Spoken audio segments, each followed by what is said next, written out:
It's the last day of Black History Month here, so I figured we send it out with a bang, bang, bang, bang, bang, as they've done all month here, end of Black History Month. And I titled this stream, I should have said bye-bye Black History Month. It is boom, bye-bye Black History Month. When you have no future, only the history matters. And it seems to me that these people, they're going way back to celebrate their history.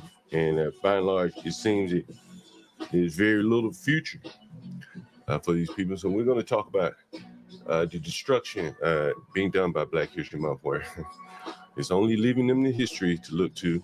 It is not much of a future for many of them, and much of it is not due to racism, but their own destruction, their own behavior. And a lot of people don't want to talk about this. I remember I keep going back. I was on T's channel. I was on Hood Service channel. I was on Sharon Brace's channel. All these other people, and they're just talking reparations. And I'm saying, like, how long y'all gonna talk about this shit before you get up and do something yourself? And that shit kind of went all the way over their head. Niggas ain't one thing about shit like that. They just want something from somebody else and unwilling to put in the work. Hence, they keep looking back, reading books, talking about what the fuck somebody else did. That was the same color as them.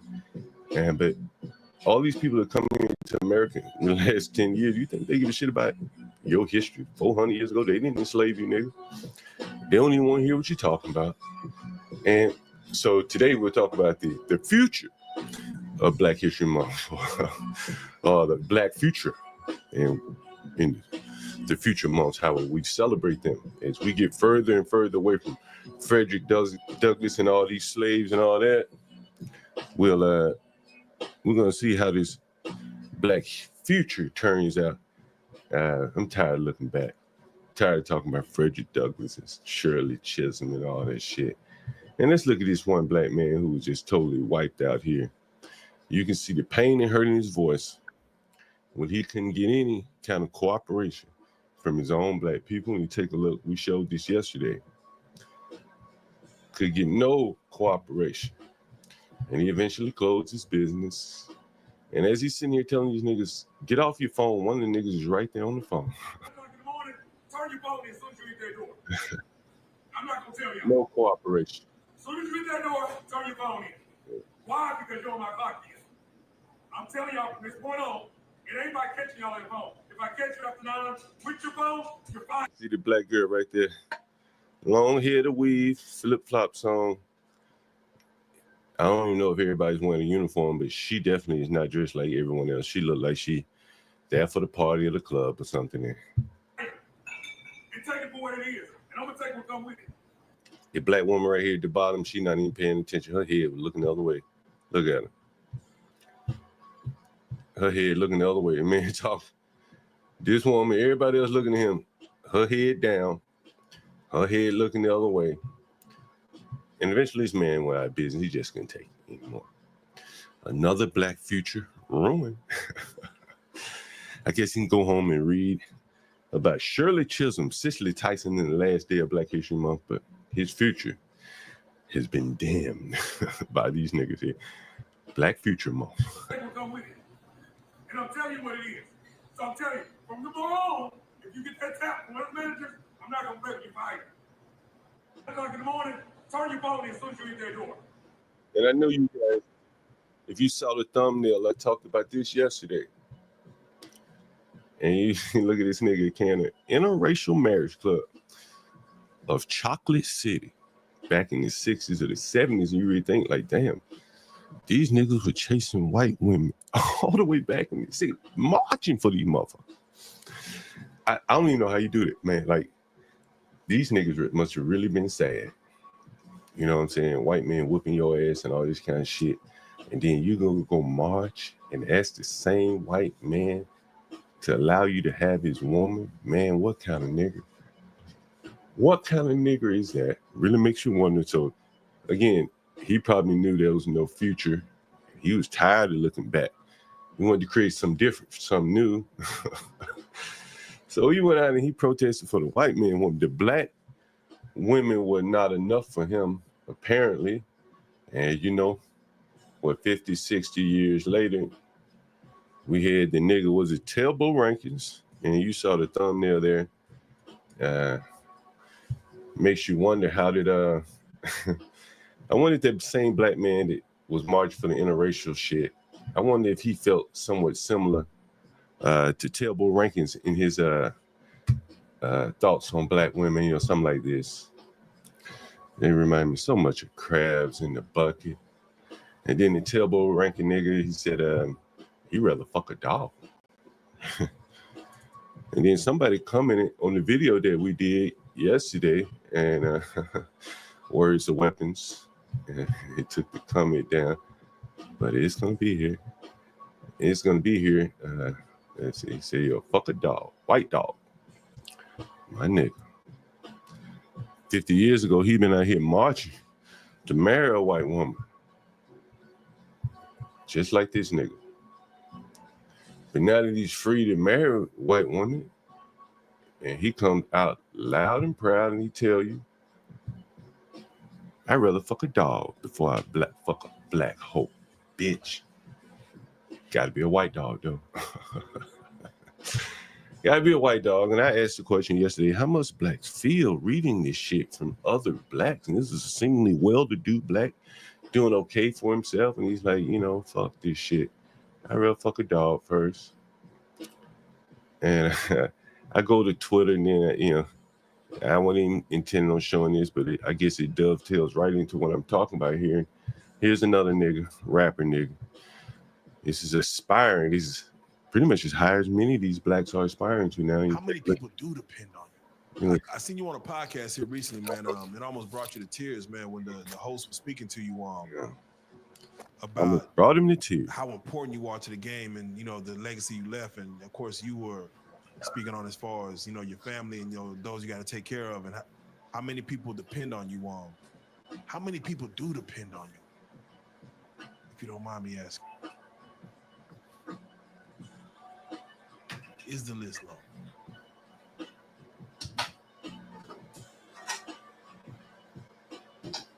Take your time.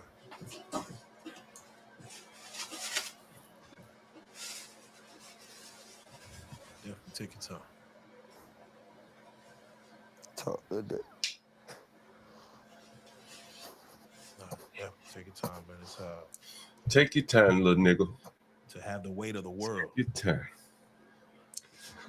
On your shoulders, man. It's a lot of people don't know that feeling. A lot of people ain't been in this position. My nigga. It's hard to even fathom until you get in this position. To know what it means to Look at that nigga. Even that when you're nigga out. They look at you. Even when you're down, they look at you. Like, what's next? Definitely take your time, man. I know. Take your time, my nigga. Take your time, my nigga. Take your time, my nigga.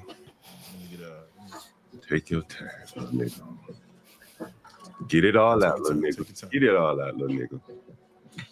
Get it all out. It's gonna be okay. Get it all out, little nigga. I dealt with many little niggas, weak niggas, like this. Fuck I asked that because ask him, tell him.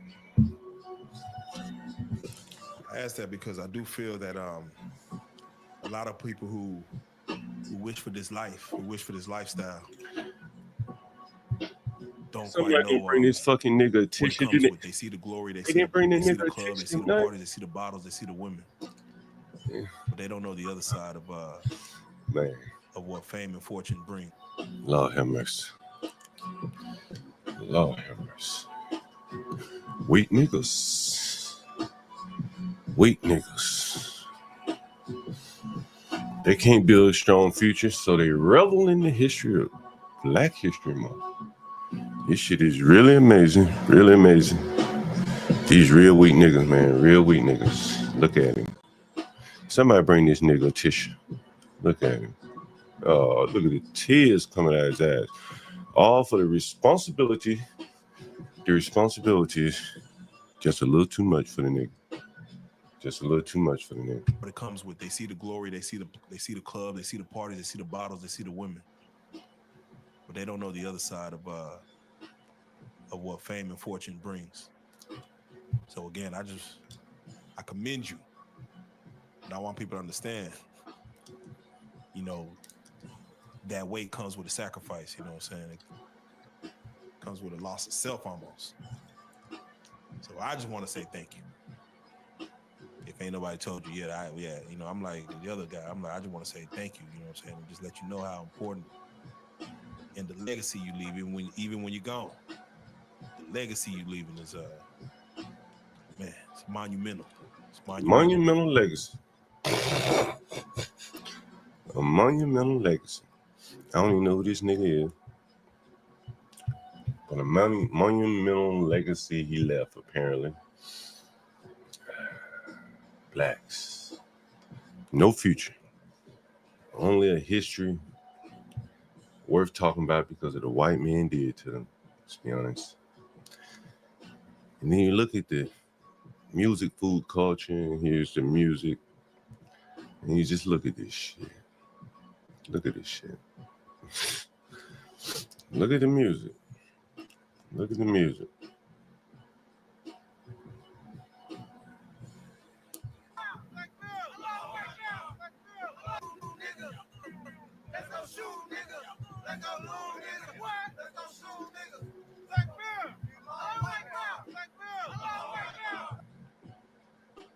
What are they saying?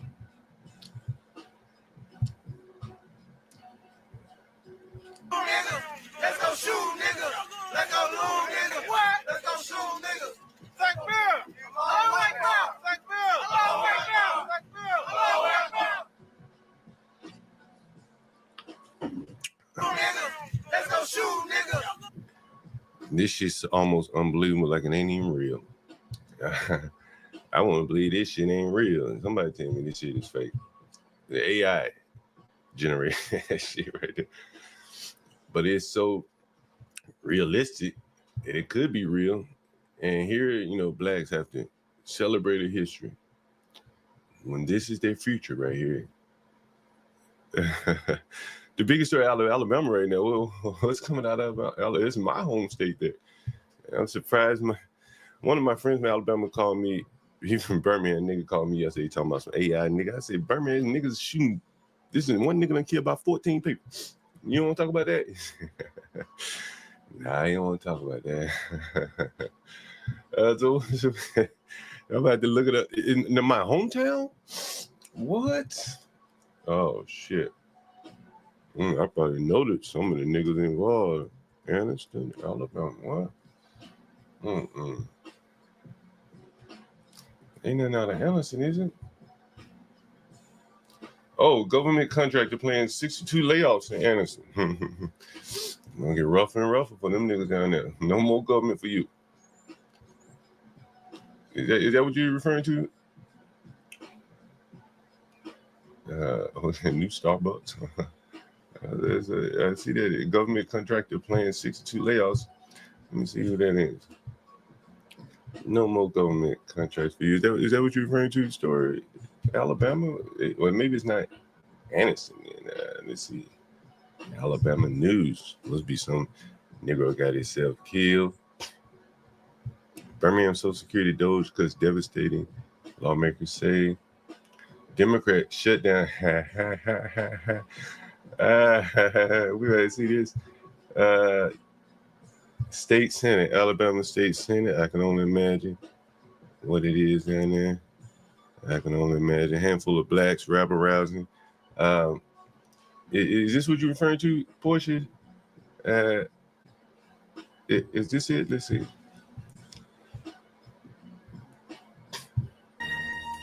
There was a full agenda in the Alabama Senate today, but only a couple of bills have been voted on. ABC 3340's Aaron Wise joins us live from Montgomery, and Aaron, Democratic senators have been filibustering for several hours now. Yes, Brenda, a bill that would change the selection process for the Board of Trustees for the Alabama Department of Archives and History is the core issue being discussed right now. Democrats believe that bill would politicize that board and also lead to potentially more conservative members being put on that board. They fear it could lead to history being altered or even erased. History. What's going to happen with SB 5? Because there are people who don't like the present board and don't like the fact that the board provides a cameo picture of the history of everybody in the state. Indians, gay, black, Asian, everybody in the state. And we got this Puritist movement that we want to purge everybody else's history out.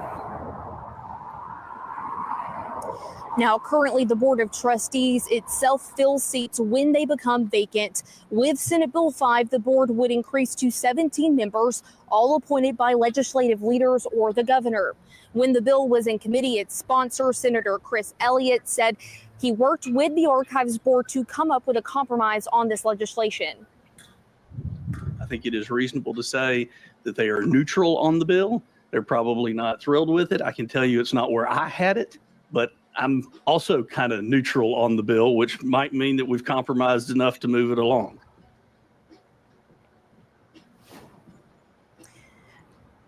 Now, legislation targeting this. Let me see exactly what they're talking about here. I'm assuming this is what Portia is referring to. I see news coming out of Alabama. Democrats shut down Alabama Senate, accused GOP of wiping out state archives over DEI. The DEI. Blacks are fighting for something that doesn't even benefit them. You know, back to this Black history, and we'll get back to when Portia dropped that link for me. You know, a lot of blacks look up to 50 Cent. And, you know, he's done very well for himself, very well indeed. Former rapper, drug dealer, all that kind of stuff. And I saw a video of him, and again, you know, as well as they can do, like, this is where their mind is, up in the club. Up in the club, there's 50 Cent, $1 million brought to him in the strip club. This is where blacks mind. This is where they mind. This is where it's $1 million. Bring me $1 million so I can throw it at bitches. Latino bitches.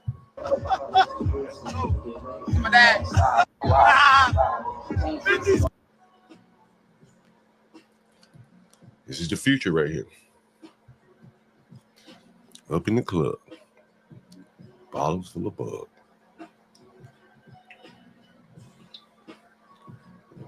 You ever seen a white man do that? I see all these gold chains on these niggers' necks. And it was a man, I can't remember the man's name. I think his name is let me see, is this it? And I think is this him? Yeah, this is him. And you know, I've been watching a lot of videos, see all these niggas with chains and shit on their neck. And I think was it that man? Yeah, and was it Mayweather? Was it Mayweather? Maybe Mayweather. Yeah, it doesn't matter. It's all the same, all the same. And so you see, look at this. Here, this is Antarctica. It's the big boys. Christine called it Antarctica.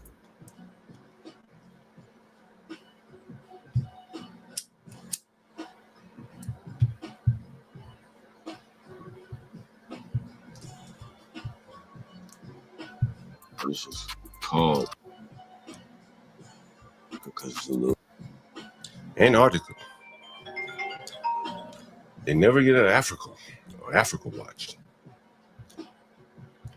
And it got me thinking, like, who the hell is making all this shit? Somebody said it's some guy, Johnny Wayne. Johnny Wayne. Rappers. So I looked him up. I was like, this motherfucker, all the video, all the rappers making all these big stupid ass chains. that these people are wearing. I think his name is Johnny Wayne. Johnny Wayne. What is it? Is it Johnny Wayne? The jeweler? I can't fucking remember. Jeweler for the rappers. Jeweler for rappers. Rappers. Ben Ball Hill is a lot of them. Johnny Dang is the one that I saw. Mr. Flawless. I mean, King Ice. Jacob, the jeweler, he used to be the big boy. Johnny Dang. And I was just looking at Johnny Dang, top famous jewelers for rappers. And we'll take a look at this, kind of show you what I'm talking about here. Top famous jewelers. Look at this nigga. Ice Cartel. Icebox is a place called. As a matter of fact, that's the place I'm gonna look at. Icebox Jewelry. Rappers. Icebox. And anyone ever heard of Icebox? Damn, man. Fucking website ain't even up. That's amazing. Is that right? I'd be damned.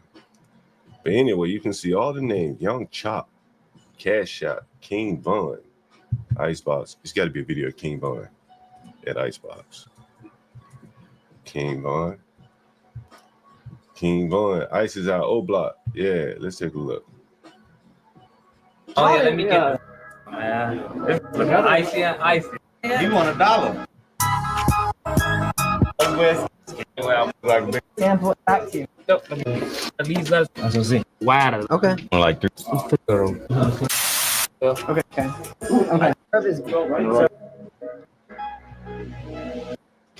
So here's this man. He's getting all the rappers' money. King Von is now dead. He's in the history books. But in the future and the present, this man here made a lot of money selling these rappers gold chains and niggers filming it.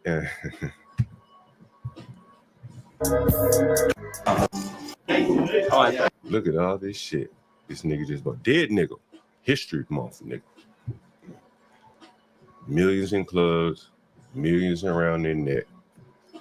Nothing in their head to use their hands to make anything worthwhile. Just conspicuous consumption. And we saw who they're giving the money to. Let's look at the jewelers.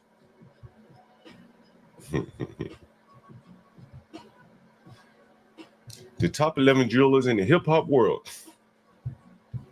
Imagine that. These niggas talk about all that black shit. And here they are, spending all their money on big trinket jewelry, probably fake shit. I'm sure these people are taking advantage of them. And this shit is fucking amazing. Look who they buy all their jewelry from.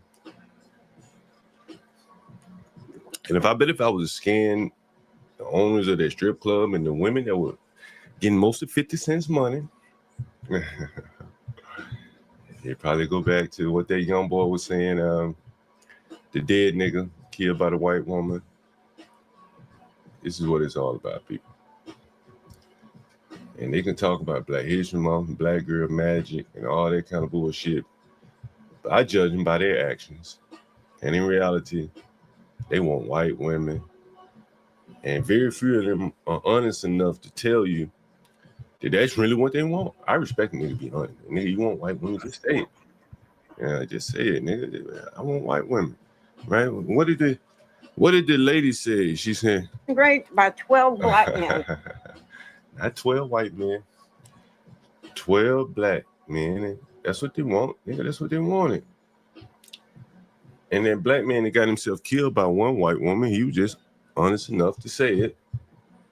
And so I think it's kind of a fitting into Black History Month in that the blacks don't know if they're coming or going as it relates to this black man's murder. Should they be happy that he's dead? He wasn't in the dating pool anyway. And I just think about so much squandered here. I go on these panels, some of my own panels, and it's just black dysfunction on display while screaming at the white man for racism. You're like, bro, can't you see what the fuck is going on here?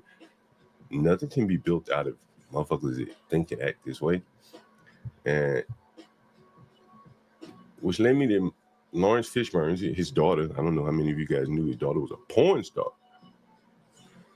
And he doesn't like his first daughter after she immediately went into the porn industry after turning 18 and went against his legacy and teachings. She had every advantage and didn't even try it. It broke him. Broke niggas.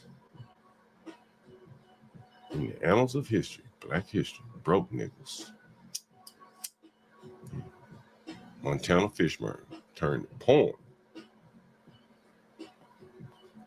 And it just made me think back about like when I was in college, I knew a nigga dated a stripper. I was like, nigga, why the fuck would you do that? And niggas, you know, all my life niggas come up with bullshit lies to like justify, baby, oh, she paying her way through school. Nigga, it's student loan, financial aid. And in reality, it's just low morals. Motherfuckers that just have no morals. Look at this. Black woman, she can do it. It's not the point. She didn't have to. That's the bigger point. She didn't have to do that. It's not that she had advantages, that she wanted to feel comfortable and do something she wanted to do. She always wanted to get fucked on camera. I don't know why everybody's acting like she ruined her life. Here's some nigga. She struggles with mental illness. Realized around the age of 18, 21, whatever. Whatever. How many of these niggas are mentally ill? If we're going to go on the line, these niggas are mentally ill, we got some real serious problems. There's a lot of mentally ill blacks out here. If we're going to go along just believing all these blacks are mentally ill. But if that is the case, then it needs to be discussed. Is there a disproportionate number of blacks that are mentally ill? And if so, what do we do about it? To continue going along acting like they're not mentally fucking ill is furthers the mental illness in everyone else. Anyway, very interesting. Lawrence Fishburne's daughter. Trolls that got scammed from another family member you can't trust. Anyway, tribes within tribes, that is very true. Very, very true. I just think the blacks don't know that. They need to understand that. She gave a talk to my school. We got wow, she talked it to school. Imagine Christian University inviting a stripper. Well, who decided to invite her? Yeah, that shit is crazy, Latino. You know, I was gonna tell you, I was on a bunch of panels over the last couple, not a bunch, but a few panels, and let me see if I can share something with you. And this is the general trend. Like you look at this shit, like all these motherfuckers talking about reparations. Reparations.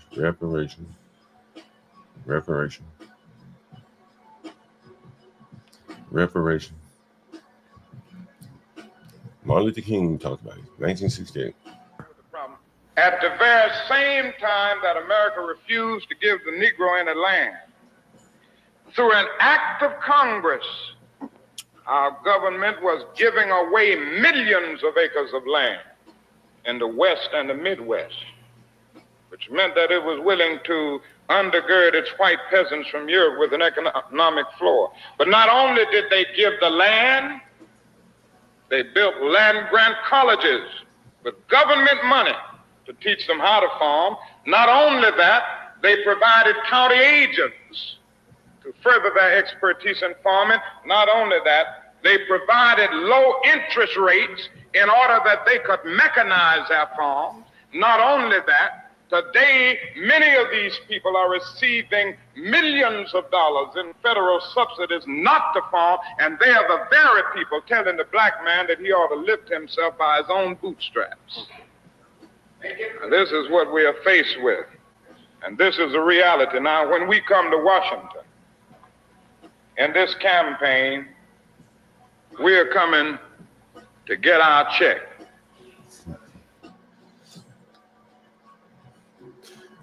He didn't get it. And 60-some years later, you got niggas on YouTube still talking about reparations. I guess they didn't listen to King. Maybe King got his check. and then cut the niggas in on it. So maybe the reparations have been paid. Paid to a select handful of blacks who skimmed that bit off the top. You know, remember I told you about Jesse Jackson? Jesse Jackson, he had the Jesse Jackson beer.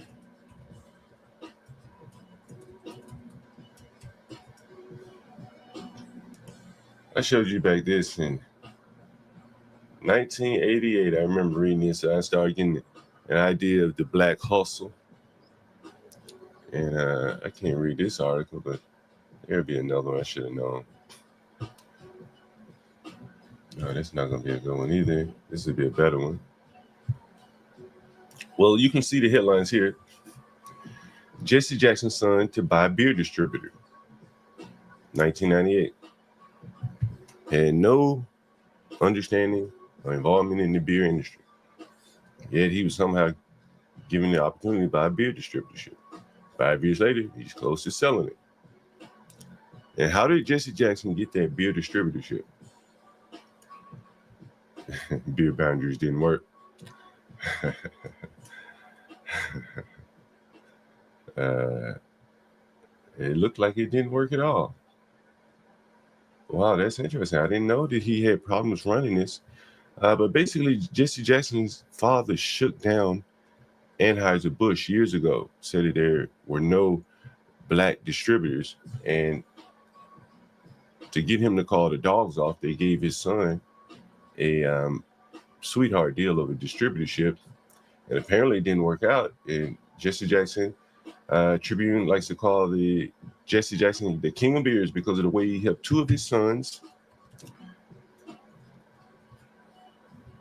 get lucrative Budweiser distributorships on the north side. That's the nice part of Chicago. A few years ago, it likes to tag Representative Jesse Jackson Jr. as Budweiser or Budweiser Light, but it's really Yusef who is the family's Bud man, and the Crain's article this week says he may not be doing all that great of a job. 10 years after Anheuser-Busch conferred the franchise on the Jesse Jackson Sr.'s youngest son, Chicago remains the largest market where Budweiser is not the best-selling beer. Crain's reports his primary business is Budweiser's exclusive distributor in a rich downtown beer territory gained little ground on market leader. Now, there could be all sorts of reasons. Who knows why Chicagoans prefer to highlight. Crain's, though, says that if Jackson doesn't pick up the pace, he could be pressured to sell his line. And a few years later, he did sell that line. That was 2009. So, again, this was Jesse's individual reparations. And his son took the business and closed it down within 4 years, or had to sell it within 4 years. It didn't work. And so I say, if you give the niggas all kind of other farms and businesses, do you think it would work? Could they run a farm better than they run Budweiser? Would they run a farm? You give them their 40 acres and a mule, and they're going to destroy it all. Everyone knows these things, but yet the fight for it continues. And someone sent me this. This is coming out of Birmingham. I thought this was Portia was talking about, but it could be something else. Yeah, what's up, Kimmy Cakes?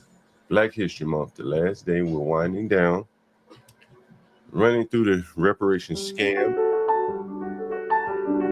And the people that seem to have gotten paid very well off of reparations, like the Jesse Jackson Jr., his son had a lucrative beer distribution contact and squandered it all. He shot on the job. The main suspect in the 5-point shooting, 5-point South mass shooting, now facing charges in the death of Jordan Melton. Thanks for joining us at 5. I'm Guy Rawlings. And I'm Brittany Decker. We have team coverage for you tonight. Magda Lusant is standing by at the fire station where Melton was shot. So first, let's check in with WPTM 13's Lisa Crain, live and local outside the police department. Officers announced multiple new charges for McDaniel today. Lisa. That's right. The man police believe is responsible for 2 mass shootings and multiple deaths, now accused in several other cases. At a press conference today, authorities announced Damian McDaniel is charged with the murders of Mia Nixon. He was gunned down in front of her home, Anthony Love Jr., he was shot and killed at a UPS facility where he worked. And Jordan Melton, one of 2 Birmingham firefighters who was shot at Fire Station 9 in Norwood in the summer of 2023. That murder has gone unsolved for 19 months. While some of these investigations may require more time, rest assured. You notice that's the interim police chief. They probably had numerous police chiefs in the time that the mayor's daddy's guy hasn't even been confirmed yet. And here he is facing a black man in Black History Month and killed 14 people in 14 months. That we are tirelessly working every day towards bringing perpetrators to justice with efficiency and meticulous work carried out by our homicide detectives. Now, since the tragic shooting there at Fire Station 9, the department has adjusted its safety plans to make sure firefighters feel safe at work. WVTM 13's Magdala Lusant Niggas out here killing firefighters. is live right now outside the fire station in Norwood to tell us all about those changes. Magdala? So, Lisa, Chief Moon tells me when he took his position in 2020, they added cameras to all of the fire stations. But when Sergeant Jones and Jordan Milton were shot here at Fire Station 9, they knew there was more work to be done. On January 12th, Birmingham police say that Damian McDaniel walked into Fire Station 9 that morning and shot at firefighters Jordan Milton and Sergeant Jamal Jones multiple times. That day, authorities say the fire station was open to the public should anyone need help. Well, shortly after that shooting, Chief Moon said they closed the fire station down for a few months to allow employees to seek counseling. In between that time, he says they worked on expanding their safety plan and giving some first responders the option to come back to their post at Fire Station 9. He said most of them came back, but there are others who did not. We've added additional security cameras. We added door access control. We updated our station security policy. So we wanted to make sure that we were doing everything that we could.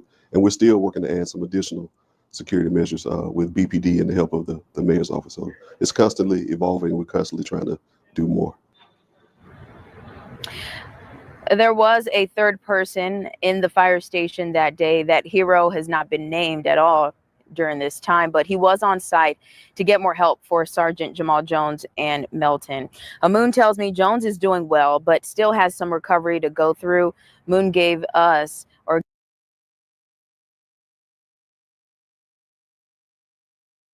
Jones an update on McDaniel today, and he said that he was happy to hear that charges have been filed. So the fire department aren't the only ones in our community who are connected to this recent news with Damian McDaniel, and there are other family members across Birmingham who are dealing with this and still processing this. But Chief Moon does have a message to those family members, and you'll hear that at 6.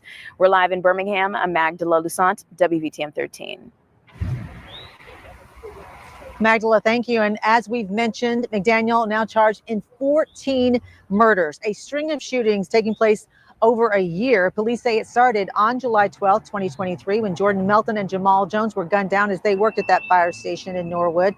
On January 10, 2024, McDaniel is now charged with killing Mia Nixon, I should say. The 21-year-old was shot and killed in front of her home in Crestwood. Then in April, he's accused of targeting Anthony Love Jr., a UPS driver shot and killed as he walked to his car after work.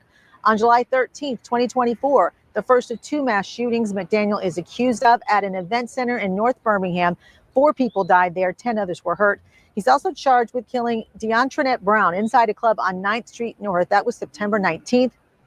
And then just 2 days later, McDaniel is accused of opening fire in the 5 Points neighborhood as people stood in line outside a lounge. In that incident, 4 people died, 17 others were hurt. Now, in a statement, McDaniel's lawyer says they are ready to move forward with their defense in all of these cases, saying, quote, "We were aware there was further investigations going on that were separate from the pending cases, so we are not too surprised by the additional charges. The defense team will not be deterred from providing our client with the vigorous defense that our system of justice demands." Now, I spoke with the mother of the firefighter McDaniel is accused of killing, Rochelle Gaston Malone. She told me just before he died that her son, Jordan Melton, told her he felt called by God to help mentor young people who might be headed down the wrong path. She is continuing his wish to do that. She has launched an annual event in her son's honor aimed at combating gun violence. The 2nd annual Jordan E. Melton Safety Summit is going to take place this Friday at the A.G. Gaston Boys and Girls Club. Brittany? Lisa, thanks so much. And as always, we are continuing to follow this case very closely. From AG Gasson to a dead Negro firefighter. I'm not sure if many of you know who AG Gasson is. A dead Negro firefighter. And then I saw this morning.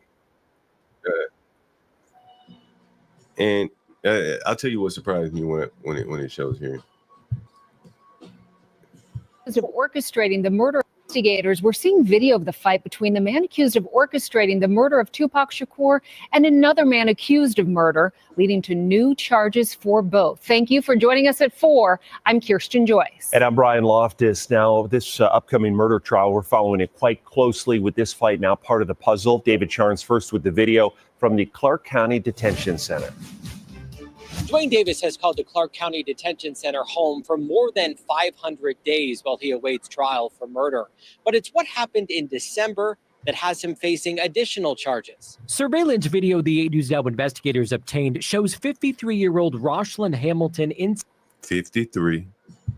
This pod at the Clark County Detention Center. He's waiting for a razor when an officer escorts 61-year-old Dwayne Keefe D. Davis back to his cell. The two men start fighting, rolling on the floor for at least Davis back. He's waiting for a razor when an officer escorts 61-year-old Dwayne Keefe D. Davis. 53 and 61. What a perfect still shot here. 53, 61. Look at him. Look at him. Put this shit in real slow-mo. You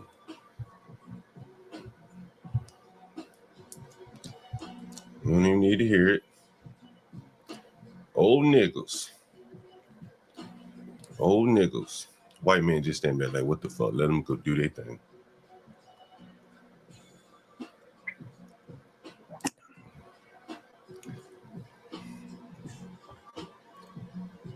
It's the history, the past. This ain't the future of Black America.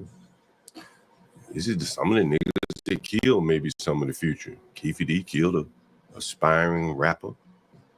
That's what they charging him with. And you got old niggas, young niggas, all acting more or less the same.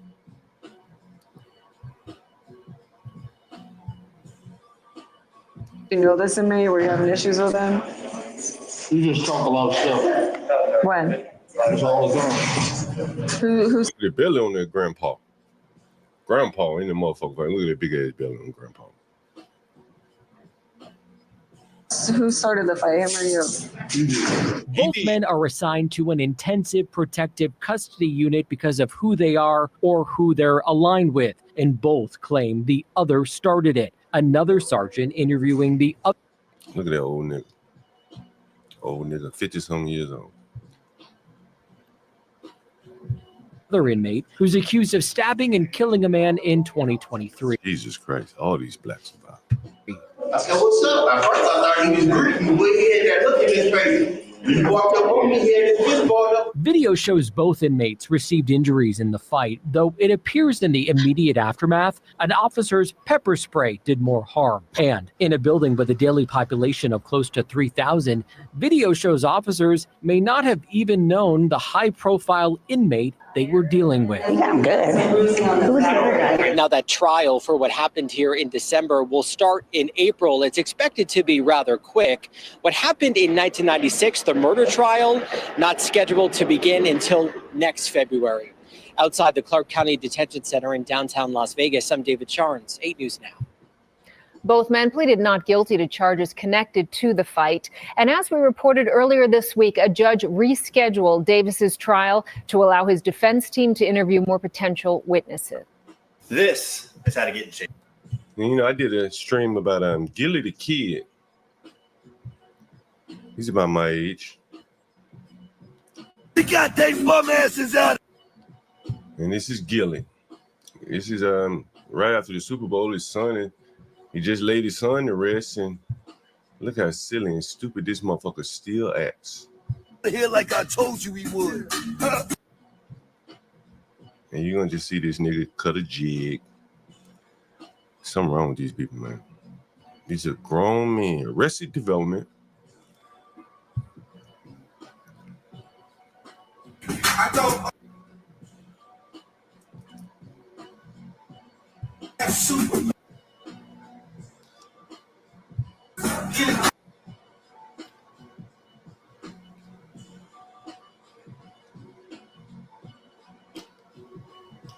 His son was just killed by another nigger.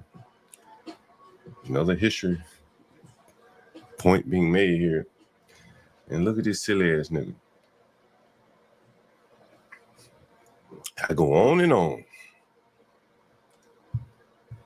Look at this silly ass nigga. Look at this silly ass nigga. God almighty.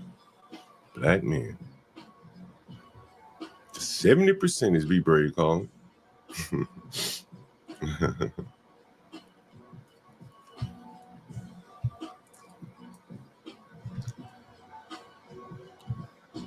Blow the whistle, nigga. Blow the whistle.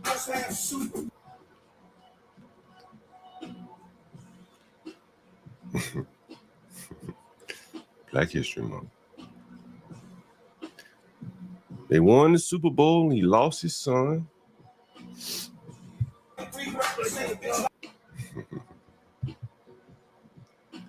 The party must go on, nigga. Party must go on.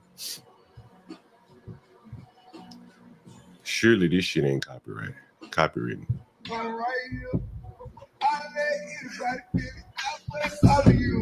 I shoot it all of y'all niggas on right here. Good smoke. Stop telling that boy gun now. Good smoke. Okay, good. I ain't ready for nobody. I ain't high for nobody. I ain't got for nobody. I'm right here. I let anybody get it. I bless all of you niggas. I shoot it all of y'all niggas. I'm right here. Good smoke. Stop telling that boy gun now. Good smoke. Okay, good. I ain't ready for nobody. I ain't high for nobody. I ain't got for nobody. I'm right here. I let anybody get it. I bless all of you niggas. I shoot it all of y'all niggas. I'm right here. Good smoke. Stop telling that boy gun now.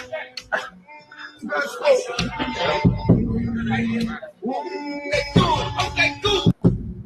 I ain't ready for nobody. I ain't high for nobody. I ain't got for nobody. I'm right here. I let anybody get it. So tall like a little. My money tall like little Chris. I for and I was like a booty man. My money is that tall as Chris. I shoot that, bro. My money is so tall like a shoot him, man. My money is so tall like Ludacris, I throw in, I don't have to shoot for that. My money is that tall as Ludacris, I throw in, I swear they gonna shoot for that. My money is that tall as Ludacris, I throw in, I swear I'm gonna shoot with it. My money is that tall as Ludacris, I throw in, I swear you gonna kill with it. My money is that taller than Ludacris, I throw in, I swear you gonna kill with it. My money is that tall as Ludacris, I throw in, I swear I'm gonna kill with it. My money is that tall as Ludacris, I throw in, I swear I'm gonna woo with it. My money's that tall as Ludacris, I throw and that's why I'm gonna shoot with it. Get up.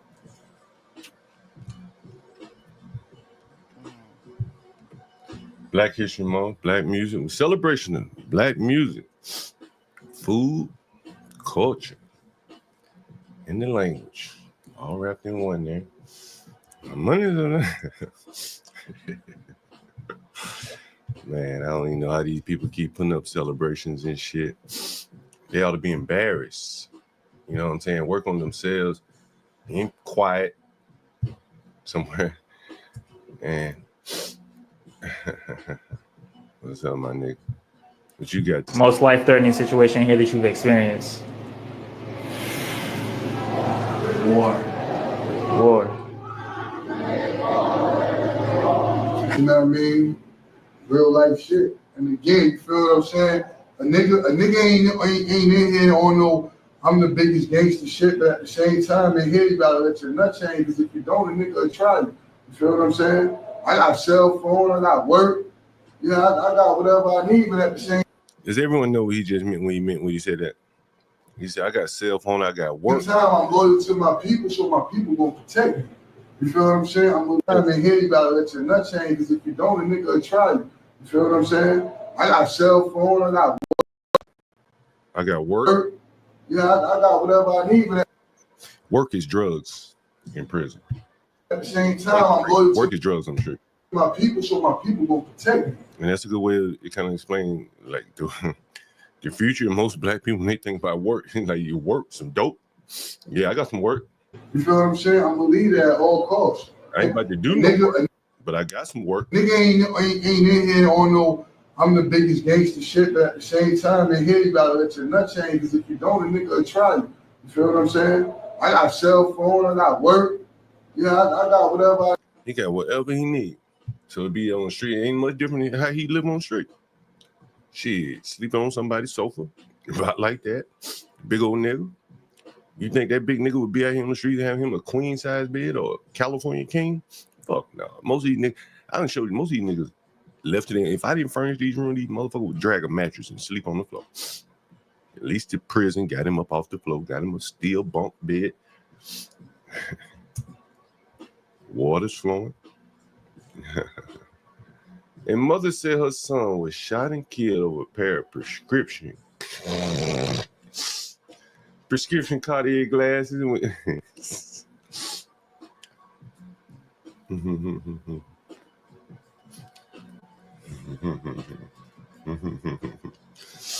Another nigga made history. He has no future. Gone. When someone attempted to rob him, he refused to hand over his glasses. He couldn't sleep.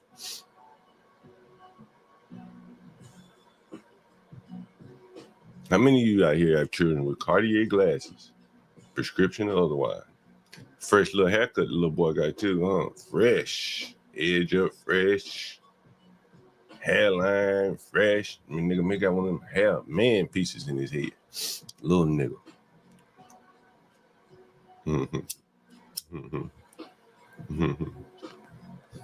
Little fucking nigga. Cartier glasses. Got his ass on the way. No longer. Nigga made history. Another history. Will he be in the history book that these niggas talking about? When he be in the history book that these niggas talking about? Maybe parenting is the issue. Clearly, there's a parenting problem here. Maybe. I'm not going to keep doing the same thing in my house. You have to get out my house. I'm sorry, I don't know where you're going to go, but you can call your mama and ask her, can you come back You already down? know she don't want me with her, so why would you even? I don't care. You keep doing the same thing. You keep doing the same thing. I send you to school. You ditch your school. You steady calling these little boys. I told I don't you. even talk to nobody. Look, I told you to stay away from these little boys. We're not going to keep doing this. I'm not going over this no more with you. You have to get your stuff and get out my house. Yes, you have to figure it out. You got to figure it out. I'm tired. Call your mama right now. Call your mom. See, that's your problem. That's your problem, right? Did y'all catch that? Did y'all catch that? Did y'all catch it? Did y'all catch that shit? Real serious problem with these niggers. You see the same kind of motherfucking behavior on YouTube, in the streets. Bitch is unresponsive until he touch her. Don't touch me. Bitch, I'm telling you to get up, call your mammy to get the fuck out of my house. Shit, I don't hear none of that. But as soon as he does something that she don't like, she get a voice. You know what? I didn't even notice this. See, like, the thing is, and I don't know if y'all can see this. Let me see if I can zoom in on this shit. Let me see if I can zoom in so you can really get an idea of what's going on. This is just real nigger behavior. And let's see. Oh shit. Yeah, I gotta go back. Some more nigga shit. But let me see if I can go back here. Let's see. Here it is. I'm not gonna keep doing this same. I'm gonna zoom in right there. Does anybody see what the fuck the problem is right here? Anybody see what the fuck the problem is right here? This is blacks. This is black behavior on steroids, on full display. Why this nigga would let other people see this sassy black bitch? Fuck it. There you go. There you go. Dang Nixon song. She got headphones on. And where is her head facing, Daniel Nixon? Where her head face? Where the head face?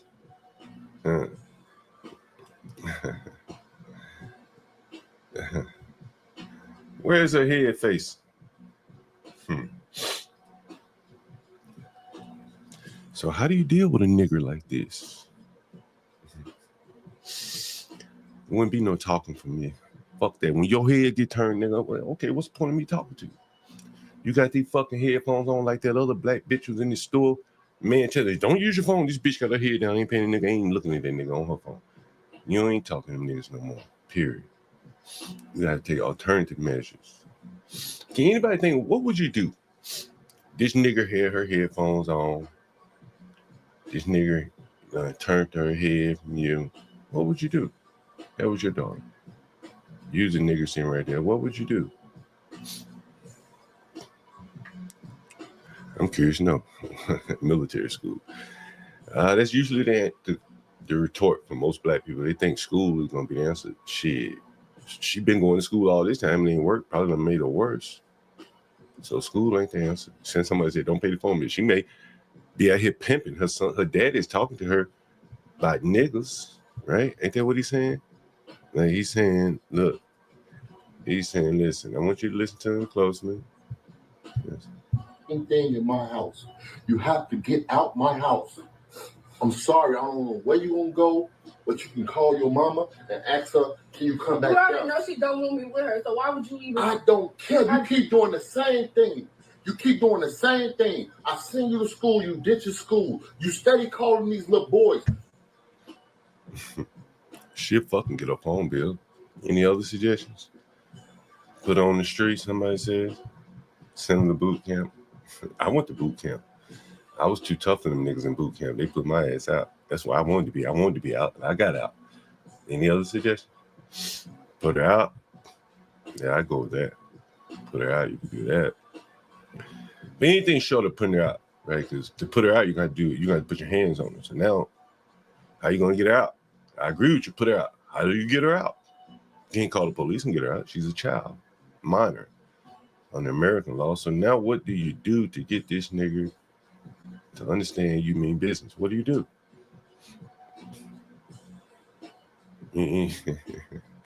You have to find a way to guide her and find out what's wrong. You can't expect change or anger. What do you do? All that sounds good. What do you do? You're gonna pack herself. Okay, then what if she run in the room and start jumping in? Somebody said call CPS, so you're gonna call the government. Okay, that's one suggestion. What do you do? What do you do?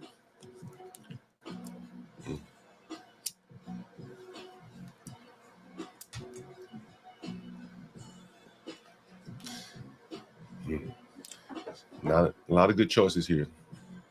Most of the choices involve the government, right? Most of the choices involve the government. But I think if it were me, I wouldn't say shit to her. Fuck it, do what you want to do.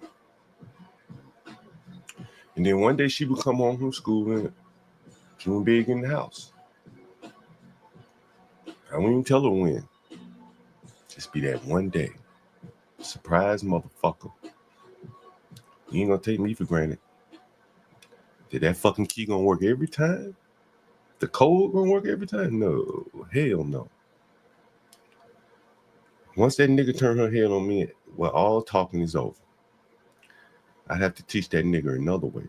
Let that bitch spend a couple nights outside or call her mammy. She call her mammy in the most inopportune time. That's what I would do. You gotta be unorthodox with these unorthodox, unreasonable fucking thinking niggers. I don't give a fuck how old they are. You can't treat them like they're normal people, like they think normally.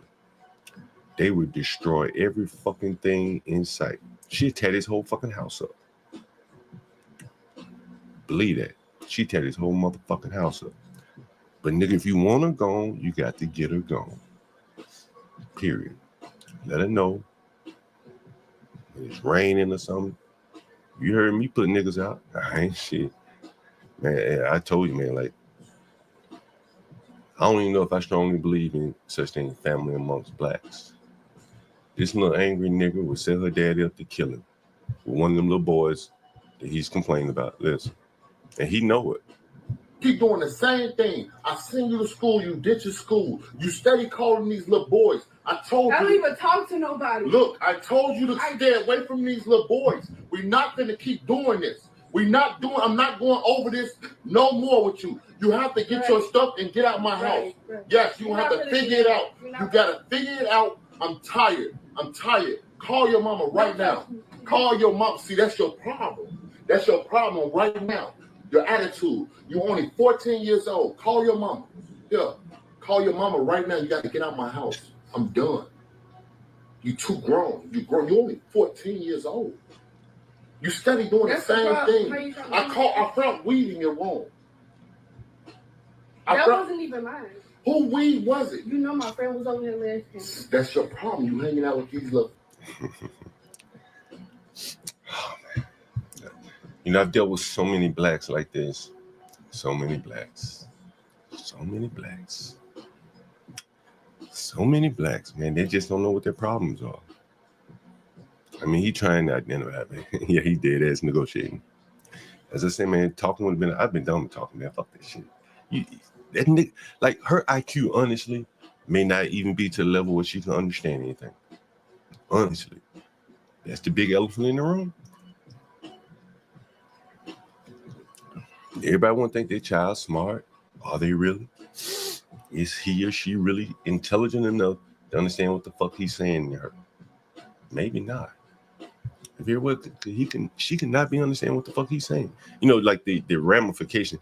Clearly, like he ain't that bright because he's putting it out on the internet, and he probably got a darker skinned woman who probably ain't as bright as him, right? Like fast ass little girls. Fast ass. See, so she out here fucking 14. He wasn't. You know my friend was over there last time. That's your problem. You hanging out with these little fast. So her 14-year-old friend got the weed. Somebody smoked weed at 14. Kim and K, she know they smoking weed. She walk up on them in the ATM vestibule. The blacks making the future. Those are the black futures. Yo, you can call in. Let me put the link in the chat.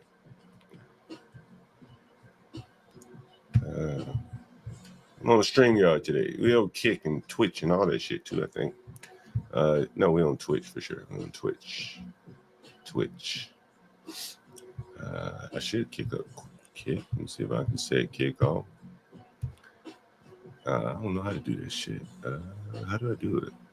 From StreamYard. I don't know. Let's see. Create a dashboard. But yeah, anyone can join. Someone said, Porsche, I hear you. Oh, no. It may be just right in it. Give me 1 second. Let me set up Twitch here. Give me 1 second.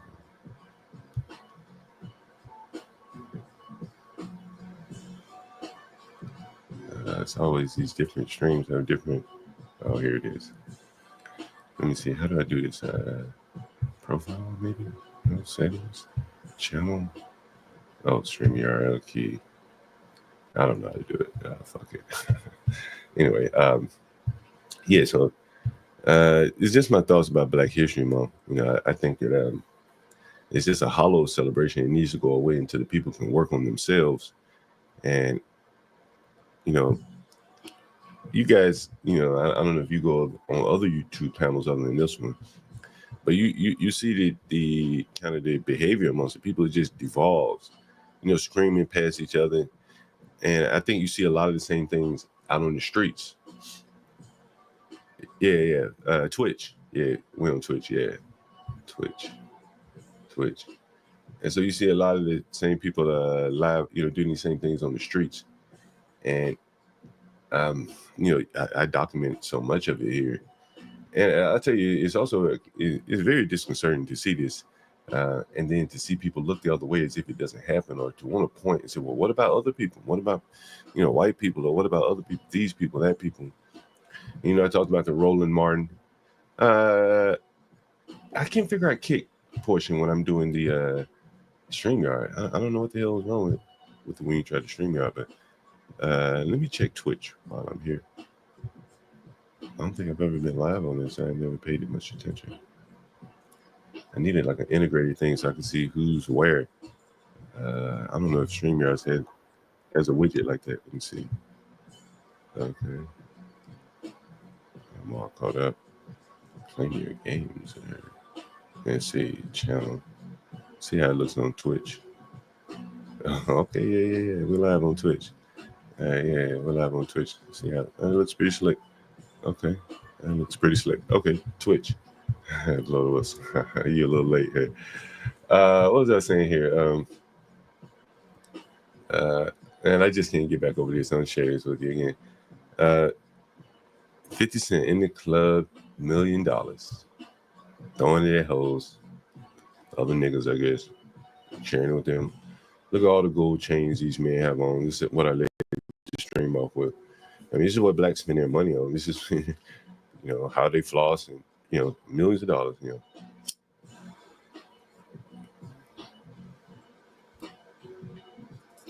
Has anyone ever seen a white man do anything like this? I'm curious to know. You ever seen a white man do that? And then I showed the jury that they buy the jury from. Like, it's unbelievable. Look at this shit. Millions of dollars. A nerd chain. Jacob, the jeweler. He was 17 when he started talking about school, huh? Damn, that nigga dropped out of school.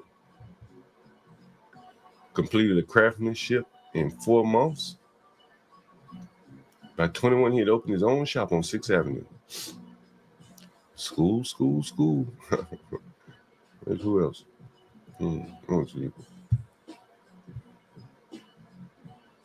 See what he has on his Instagram here.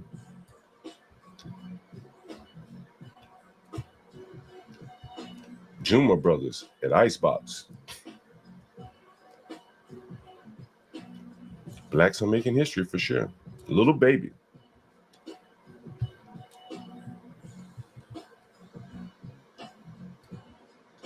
Look at this motherfucker.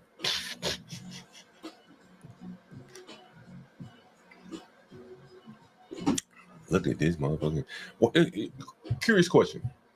Why are there no black jewelers? These blacks love to buy jewelry. They like to design clothes. Why don't they get into the jewelry business? Anyone have any thoughts on that? Why don't they get in the fucking jewelry business? I never heard one rapper say, I'm about to get in the gold chain. I think Paul Wall did it. Wow, look at this. Damn, this nigga been selling jewelry a long time. Jacob.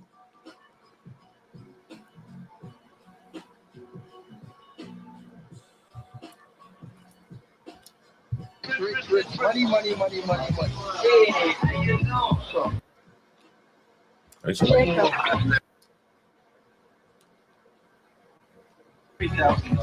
Versace glasses.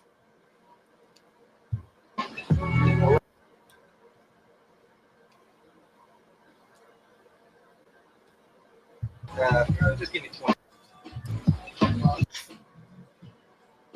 My first sheet. How can I say no? Get that money, my nigga. Get that money. What's it called? High Snob Society? Is that him? Is that him? No, that's not Jacob. Jacob the jeweler. Jacob and Co. See how many? Look at this shit.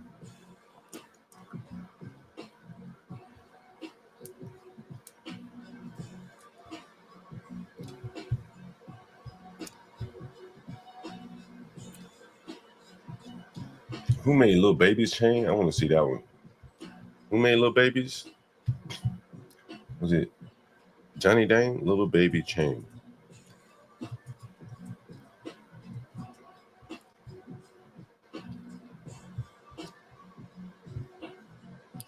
Oh, Lil Baby sells chains now.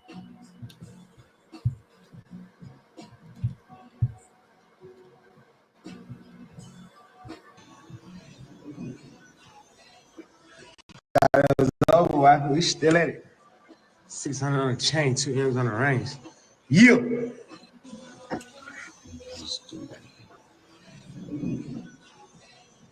Thought it was over, we still at it. 600 on the chain, 2 M's on the range. That's $2.6 million. It represents the Falcons, don't it? The Falcons. This is the future of blacks, I would probably argue, man, honestly. Like, these are the ones that are most successful. These are the ones that are most looked up to. You know, you can bring up, Robert Smith, whoever, but I mean, like, shit, even he had to be made by a white man. Like, these guys, 2.6 million right there on the ring and the chain. And there you go.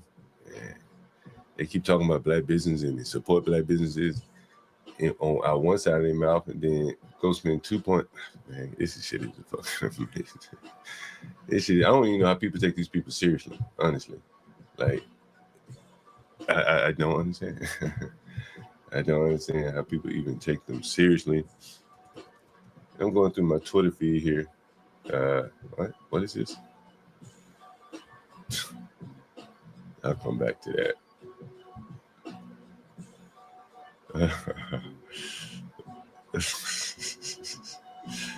Like Trump's back in office. It must be recent.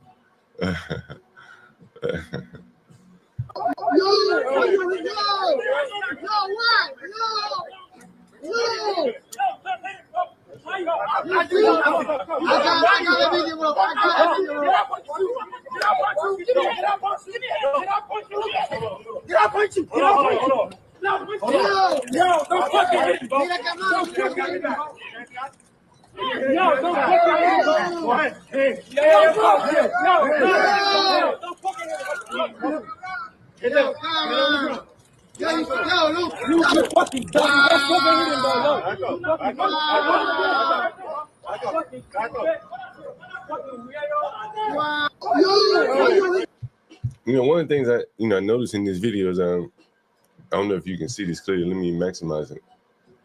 One of the things I think you'll notice very clearly here is the most aggressive officer and probably the most restrained officer. I want you to pay attention.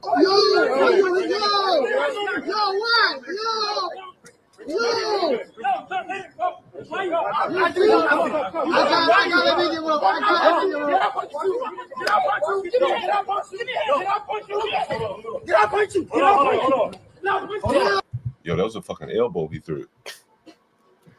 That was a fucking elbow he threw. Ooh, that was an elbow he threw. That foreign officer, I don't know what he is, Latino or something, man. He was not playing the radio with that boy. He was delivering knockout blows. Anyway, I meant to show. I was going to my Twitter feed here, and I just happened to see that. I think that's really what's necessary, man. Like, these blacks really got out of control, and they're forcing people to celebrate them, feed them in some ways where they're really not deserving. And all over the country, this is what they're doing in people's neighborhoods.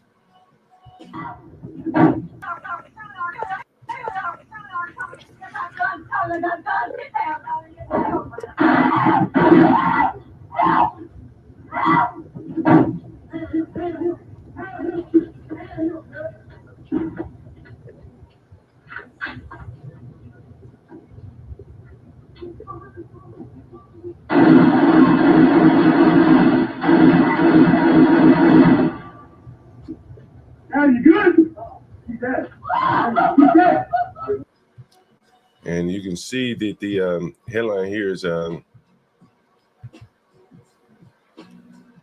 teens breaking the elderly couple home early in the morning, knock out the husband. ended up in a shootout with their neighbors, and one ended up being killed. You saw that one being killed on camera. What's up, Kimmy Cakes? Not much. How are you today? Oh, doing well, doing well. How about you? I'm good too. I was trying to put up my virtual background, but I cannot get it right this morning. John, it's just so crazy because I work with the families in the schools and in the community, and I'm just thinking I have one student. She's in her 3rd year of high school and still have 4 more years to go. So I said to her parents, wrap it up. Like, there's no way she's going to get out of here before the age of 21. Although she could, in New York State, you could stay in high school till 21. No one's kicking her out, but I'm going to be honest with you. I told the family, our 19, 20, and 21-year-olds don't come to school. We ended up transferring them to GED, and they're kind of on their own with that because they're not coming to high school at that age. If she's not coming now, what's going to make her come at 17, 18, 19, 20, and 21? When at the Now, age of 17, what is the point of making her go to school other than the money aspect of it? Is she Well, learning anything? here's the thing. Because she's under 17, her parents can get legal problems for her not coming to school. Who would check, like, to make sure? We will be legally obligated to report it, and the state and the city tracks all of the attendance in schools. They can just literally open the portal. That actually happened already because when they deliver the funding from the government, they was like, she hasn't been in she swipes in, but she doesn't go to class, and they were ready to pull the funding from the school because they said she's a non-attendee and take her off the rosters, and her parents would have to figure out where to go put her in school. So they were like, has anyone made contact with her? And because I had contact with her, I put all of those dates in, and with that, the school was able to keep the funding, and we were able to keep her in on the rosters. So just because you made contact with her, that's enough to keep the funding flowing. Is that how it works? Yeah, because I physically saw her in the building. Oh, you said you had to physically see her. Yeah, because she'll come to school, but she doesn't go to class. So we had several parent meetings, and it's to the point now where she still cuts class, and I'm telling her parents, like, look, the opportunity to do something about this, the window is getting shorter and shorter. Like, and they're like, oh, she's comfortable there. I'm like, she lost the whole privilege of comfort when she did 3 years of nothing and still has 4 years to go. I'm like, she's not going to make it. Not with a high school diploma. And I said the fact that she's struggling to finish high school doesn't really set her up for success in the long run. Now, there are people who struggled through high school and ended up having great careers, but the odds are not high. I mean, one could argue that high school didn't help them in their careers. They just struggled through high school and figured it out later. Like, high school probably was no value to them. Speaking of schools, Kim, take a listen to this. Oh, shit. Across the city. And tonight, safety was on the agenda. And everyone, I'm Rick Ritter. As you just saw, violence with young people remains a huge problem across the city. And tonight, safety was on the agenda as the Baltimore City Board of School Commissioners met with neighbors to talk about their concerns on security at both schools and in the community. WJZ is live at 11 o'clock. Kelsey Kushner was at the Collington Square Rec Center. And Kelsey, what are parents saying tonight? Well, parents tonight say that, they just wanted to come out and express their opinion. Commissioners called this a listening session. That is exactly what they did. They sat there and listened to parents, neighbors, and students talk about the need for stricter safety in schools. I'm just here on behalf of the children and the parents to see if I can make a difference. Harry Ellerby says his child graduated from a Baltimore City public school, but his work to make city schools a safer place is still in session. We definitely need a meeting of the minds to come together to see if we can resolve the issues. The belief in the school system is one that we have to educate, but we have to make sure that our kids feel comfortable coming to school and while they're at school. So the wholeness of our children. Is that a red wig on that woman's head? Yeah. Do any of your children's parents have red wigs and shit like this on their heads? Yes. That parent I was just talking about, she has wigs, BBL, all that. He motherfucker got BBLs and shit. She does. She looks great, but her child don't learn shit. Who do you think affords to pay for those BBLs and shit? I think they do it with, honestly, me personally, I think they use their tax returns funds. Because especially when you have children, I heard they get back a lot of money. Yeah. Extremely I don't get back Wednesday shit. night, the Baltimore City Board of School Commissioners held an off-site safety and wholeness meeting at the Collington Square Rec Center, meeting parents and neighbors face-to-face to confront continuing concerns over school violence. Muhairad Muhammad is the board's leader. If we don't get out in the community and actually have community voice, then we aren't necessarily representing the community. So we're making a change. Change and protection that neighbors say will be welcome to a city that's only growing in size. I think it's great to always have a pulse in the community and to realize that Baltimore is growing vastly, but to also just realize that we as a people need to unite together. Now, the board says that this was just the first of several meetings they plan on hosting throughout the year. Their next meeting will be at Patterson High School. Reporting live tonight, Kelsey Kushner for WJZ. All right, Kelsey, thank you. Let me stop this. Kimmy Cakes, since you're up here, you're a woman up here, I was asking some people, what would they do if this was their child? And I'm going to share the screen with you again. I think this is it. This is it. I know I had it up. Give me 1 second.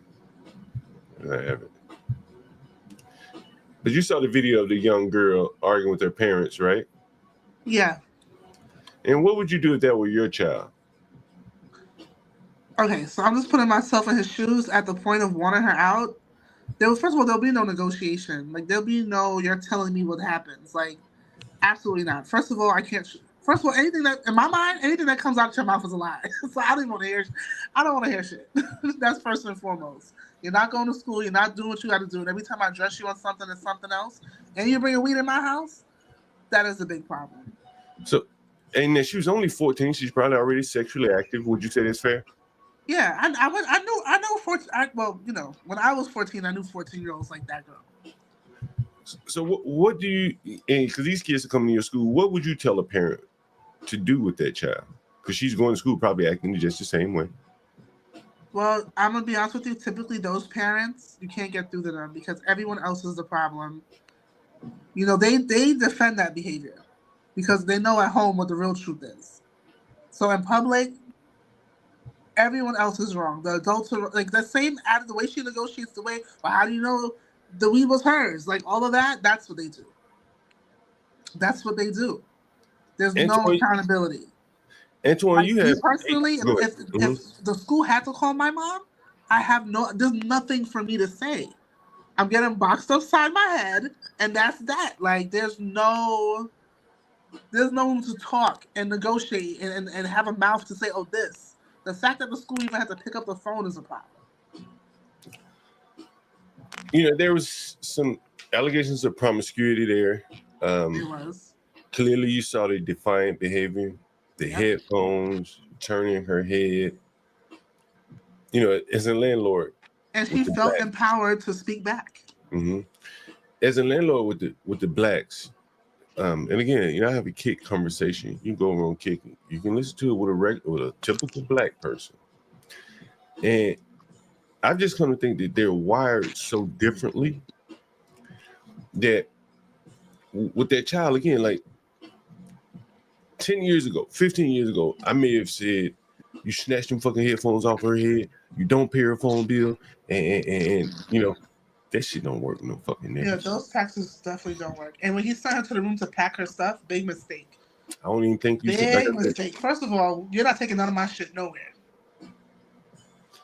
Well, you're not taking my stuff nowhere. I mean, what is there to pack? She just needs to go. If she wanted to leave voluntarily, pack her shit, I'd let her do that. But I personally would have dropped her off at social services and went about my day. Well, she's not gonna let you drop her off without a fight. You wouldn't know. You wouldn't know where we going. Well, but she's not gonna get out the car. She see you at social service, she ain't gonna get out. You gotta drag her out the car. They're not gonna come get her out the car. They will get her out of the car, or NYPD will get her out of the car. He probably ain't got the heart to see the sausage being made like that. He at some point he intervened. Y'all ain't got to touch her like that. Once they got to really enforcing the law on her, if he wanted the government to do it, it ain't gonna be pretty, right? It's not. But if it got to that point, then that's what it is. But I don't think he's ready for that. That's why he was negotiating. No, because he's negotiating with her. Right. So the She got drugs in your house and could tell you what. But the point I'm making is, if he's willing to negotiate with her, he probably is not willing to take her down to CPS. That's a given. No. I think that's a given. So, well, that's why I keep saying, well, what do you do now? CPS is out of place, so you can't get the government to help you. You're gonna have to do it on your own. If you put your hands on, you're gonna be in trouble, right? She gonna call 911 on you. He scratched me, right? Anything. Now you So going with your theory, John, if he can't shut her down, he's not gonna do it on his own. He's not gonna do it on his own. Well, and that's what I'm saying. Like, he's too weak to do what needs to be done, right? She's gonna bring a baby in his house and he's gonna support her with it. That's what's going to end up happening. Well, I mean, I would probably support the baby, but I wouldn't support her. And as I said, if it was my child behaving like that, I wouldn't even be trying to talk. I tell her, hey, you might want to call your mama and go live with her. It ain't working out here. That's it. You call your mama, you don't. I ain't gonna say anything else to you. You turn your fucking head to me while I'm talking to you. I ain't got nothing else to say, right? And then one day it's gonna be raining, fucking snowing outside, and you gonna come home and put the code in, motherfucking on work, just like I do the rest of my goddamn tenants, right? I wouldn't treat the motherfucker no different, right? Yeah. Nigga, you getting treated better because you get to live here for free. But if you don't want to follow my rules, then out the door you go. You got to listen to me. And I don't think he is willing to do that. And with these young blacks, I think you have to show that, because I don't think, honestly, many of them are able to mentally make the connection between actions and reactions and consequences to action. And so telling her to go They to her can, mama, but now they cannot because many of what them, fucked that whole thing up is that consequences don't get applied anymore. right, and maybe they And never there's had no the- sense of personal accountability, not even from the adults around them. Well, you see the blacks in prison and shit like that. I've shown the videos earlier. I mean, shit, man, like they can get comfortable in pretty low environments, right? So taking away her phone and shit, them niggas figure out how to get phones in prison. They, summoning her to her room. Well, shit, niggas live in prison comfortably, right? So that ain't a punishment to them. No, it's not. You have to really make them motherfuckers live outside. Yeah. That's punishment. That's how you punish a motherfucker. You don't want to behave in here, you live outside, nigga. When the rest of them niggas live, they don't want to behave, right? Go to a homeless shelter. Figure it out, right? Roam the street. Let the animals, the predator niggas that'll rape your ass. And then you will appreciate the safety of the home that I provide for you. I think that's the only thing these niggas understand, right? I truly believe that. They're not like other children. They're not like the other children where they just made a fucking song about it. They're not like us. And so you can't take these fucking teaching instructions given in books that are for a global audience. You can't tell me you can raise a Chinese boy the same way you can raise a nigger boy. I also think another problem, John, and you kind of hit the nail on. You didn't say it, but you kind of hinted at it. I think this country has a problem with wanting to educate all students, and I don't know if it's a liberal thing, but they're on this. We have to educate all students. They don't do that in other countries. Other countries don't educate all students. No, it doesn't work. It doesn't What's up, work. Antoine? What's up, Antoine? What would you have done if that was your daughter, 14 years old, sassing you, Antoine? What'd you do? She got her headphones on. Take the fucking headphones. Did you see the video? Yeah, I seen it. I don't want to get too personal, but I had a situation. I got a 17-year-old daughter, and her mother was moving, and she came with me because it wasn't space there. Just for like a month, she moved with me, and she wouldn't listen, man. I come home and it'll smell like weed. Like she think I wasn't young or something before, and I was like, man, you been smoking in here. She be like, nah. And then one day I was looking for her and I didn't see her until like 7 in the morning. She like was gone. So after that, I can't whoop her because she's 17. So I just didn't give her no money, man. All them hair, nails and all that. I stopped doing that, giving her money. And then she moved back with her mama. Then she wanted to come back. I said, oh no, ain't no coming back. Yeah. Because she did me wrong. She don't want to listen to me no more. I don't know. When she was younger, she listened. Now I don't know what happened. She don't want to listen to me. I try to be nice. You know what I'm saying? I buy It's because stuff, she's give her grown. But money. grown people live in their own. She's grown. That's why she don't want to listen. But grown people live in their own spaces. I tell my students that all the time. How you gonna be grown, cussing your parents out, calling them by the first name, but you want to see 16? That don't go together. No, it don't work. Move out and see your parents for Sunday for dinner like the rest of us adults do. You know, as I said, I think I just think that a lot of what, you know, blacks are trying to do, trying to raise their children in a way, trying to live a way. I heard someone say earlier today, like cosplaying. And I think a lot of blacks are cosplaying. That shit is very difficult, right? You acting one way, and in reality, you're another. You know you're another. And look at this shit. Yeah, that's all this. You know, I'm gonna get it. I can't even fuck it. These niggas always got fucking music on everything. This is the shit that pissed me off. A fucking children's video, and they gotta have music on everything. Let me share this with you. I'm gonna give you my thoughts on it, and I'm gonna have to cut the music down, but you'll get the idea here.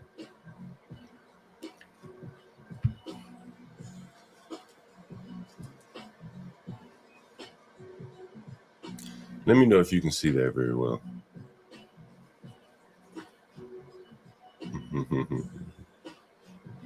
Those are live children, by the way. Those are not like yeah, those are real children. Oh wow.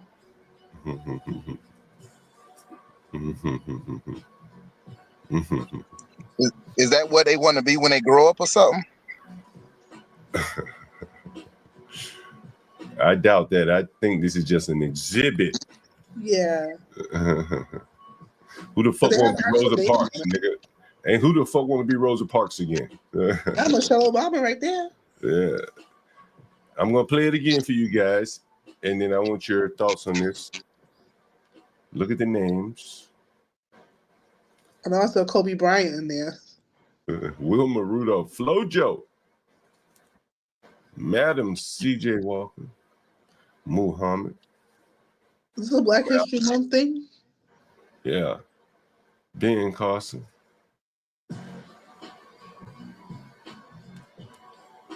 Now, what do you guys find? Any thoughts on this?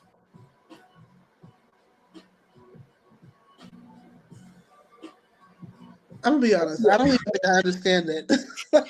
Well, this is the Black History exhibit. If you look closely, there's Well, why are they in boxes? Well, they you know, it's just like a museum exhibit or something, where in like a living statue or something. And there are like notable things about the people on each little exhibit. Okay. Anything you notice about I this? know the little girl. Does she not have clothes on? Why she don't? What is that? Well, let's go down the list one by one. Oh. Right.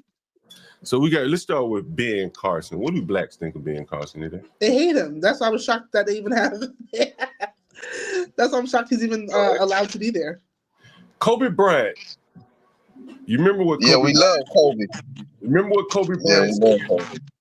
Remember what Kobe Bryant said when he used to drive to the games, drive to practice through the hood or something? Pastor Manning told a story, and he said, like, people tell him it's too dangerous. So that nigga took a helicopter instead, and we know how that turned out. So he didn't want to drive through the hood, and the traffic was so bad, I guess he didn't want to hit the highway. He could hit the local streets, you know, show out to people, you know, hey, give the people some inspiration. And say, too dangerous, Kobe. So the nigga bought a helicopter. That's right. Someone said he couldn't drive through Compton with his car. And there's a nigga that they all look up to, but that nigga knew that the same niggas that look up to him, if he lived within shooting distance, the same niggas that look up to him would kill him. And yet here they are honoring a nigga that they knew would be killed, right? If he lived amongst them. But yet they honor him. So the next man up is John Lewis. What is John Lewis? What did he do? What did he do? What is John Lewis, dude? Who was that? I don't know who John Lewis is. Somebody don't even know who the fuck he is.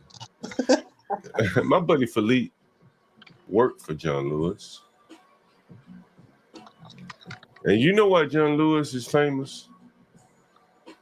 Does anyone know why John Lewis I is think it has famous? something to do with Martin Luther King, didn't it? John Lewis is famous. Not an expert. I think it's something with that. John Lewis really represents like what the white man, how the nigga looks up to the white man. It's just, and I'll see if I can explain to you best with a picture. This picture right here made John Lewis famous. It's not what he done, but it's what was done to him. You see it? As John Lewis on the ground getting his head cracked by a white man. And he lived off that. He ate off that for the rest of his life. That's in Selma, Alabama. Nigga never worked a day in his life. He lived off a white man, what the white man did to him. All them other niggas is running from the white man. They'd have been lucky to have taken no blows from John Lewis, but he got lucky to get his head cracked by the white man. He's forever famous.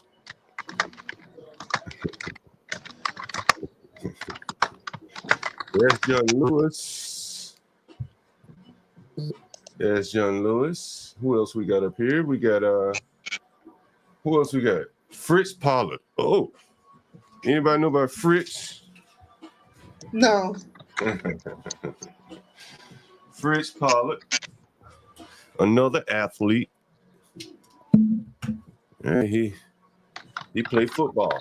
I think he was first football nigger, something to get into the NFL or something. Whatever he did, they got the Fritz Pollard Alliance or some shit like that. Nigga, another athlete. What's that? 2 out of 3. So what we got here is right now, we got a nigga that got his ass beat by a white man that made him famous, right? Niggas still doing that shit to this day. I just showed you a nigga getting his ass beat by the police, and the caption to his ass beating is that he about to be a millionaire. There are a lot of niggas out here today that would take an ass whooping from the police versus go work for $1 million. Guarantee you. That's why they're so fucking dangerous. That's why they're so motherfucking dangerous.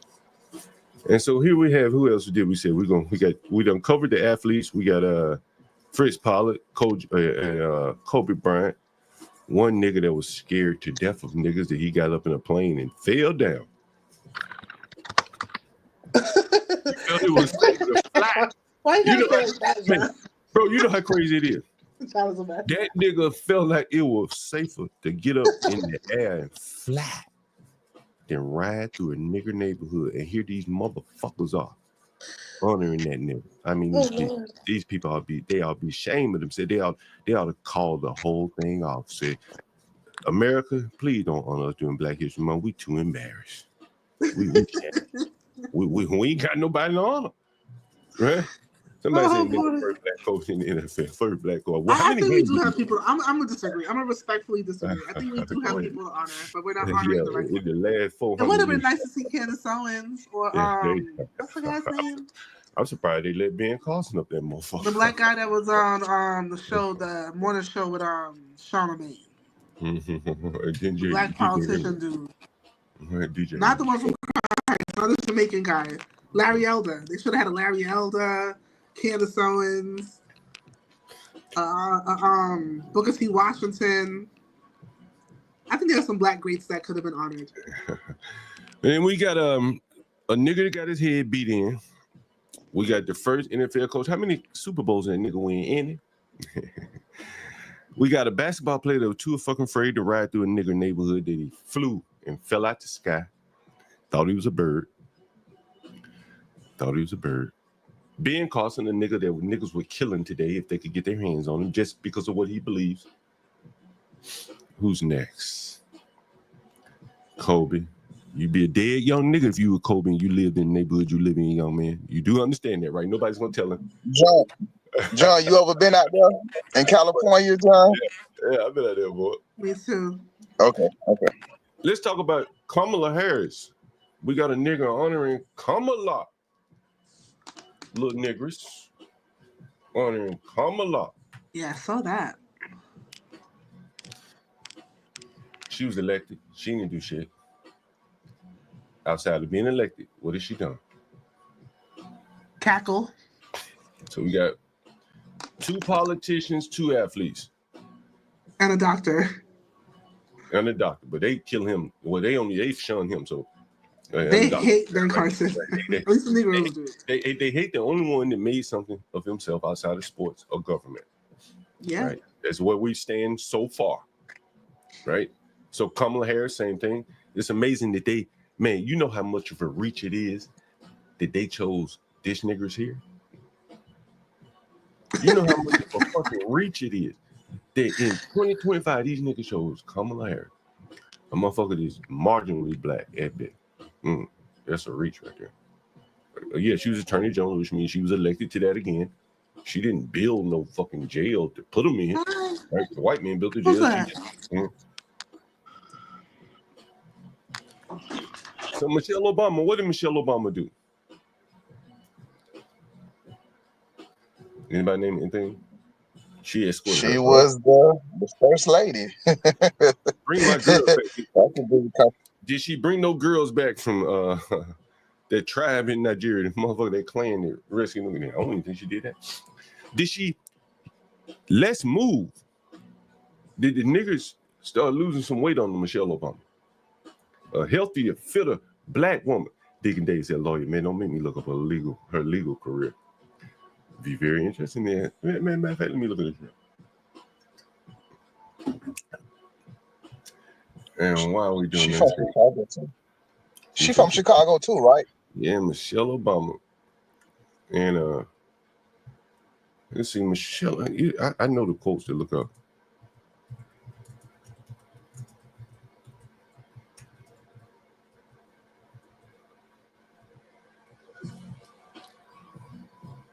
Let me see if I can find. I found that just that easy. So when Michelle Obama worked, what did she think?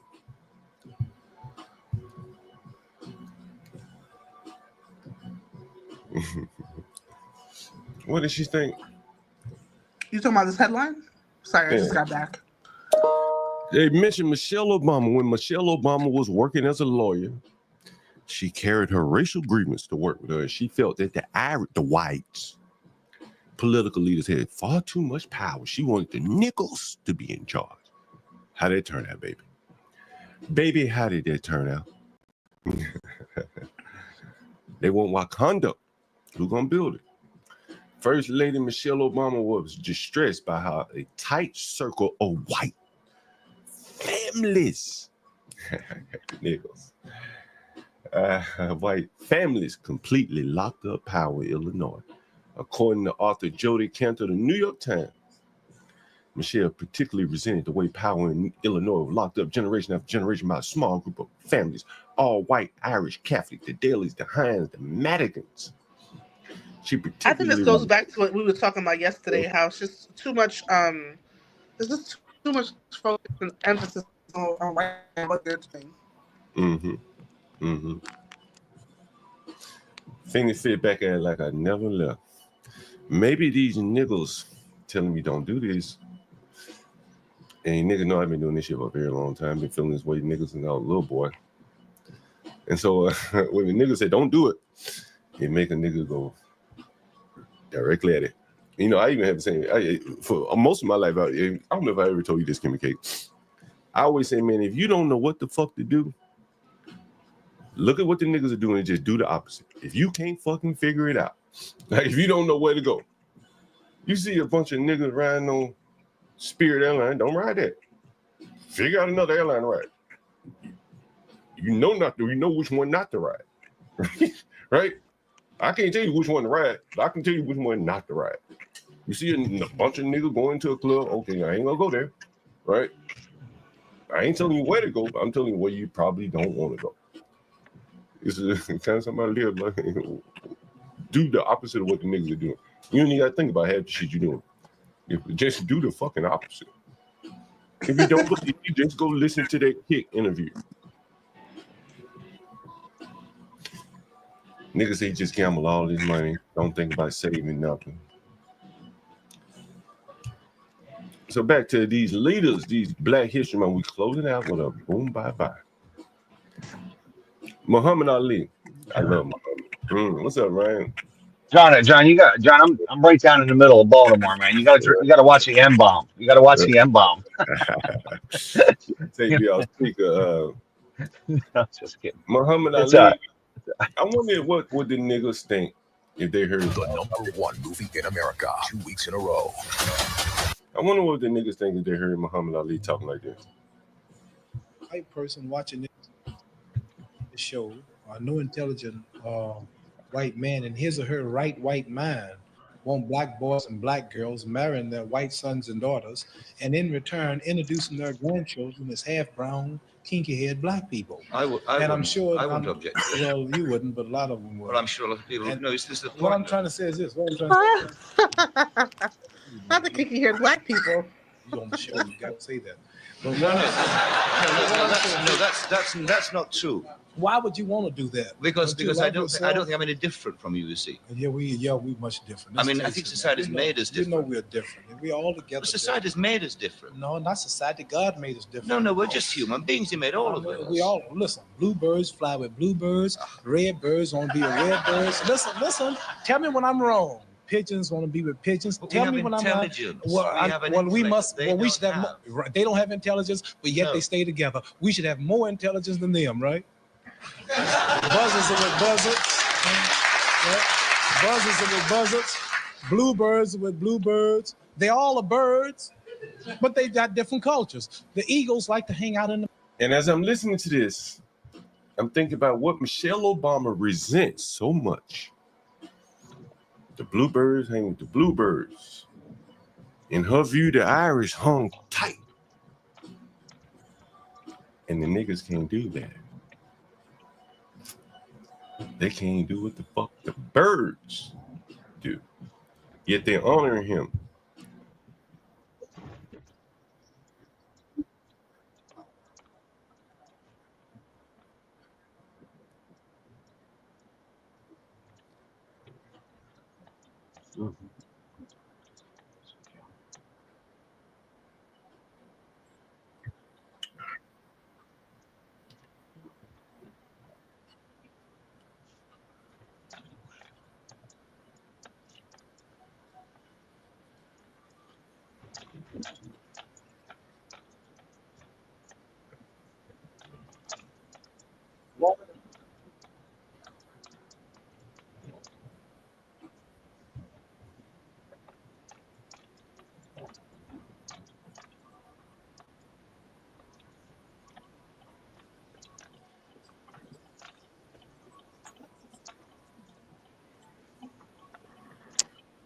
That thing with Michelle Obama annoyed me. It annoyed me because, like, why are you at work? Focus on what everybody else is doing. Who cares?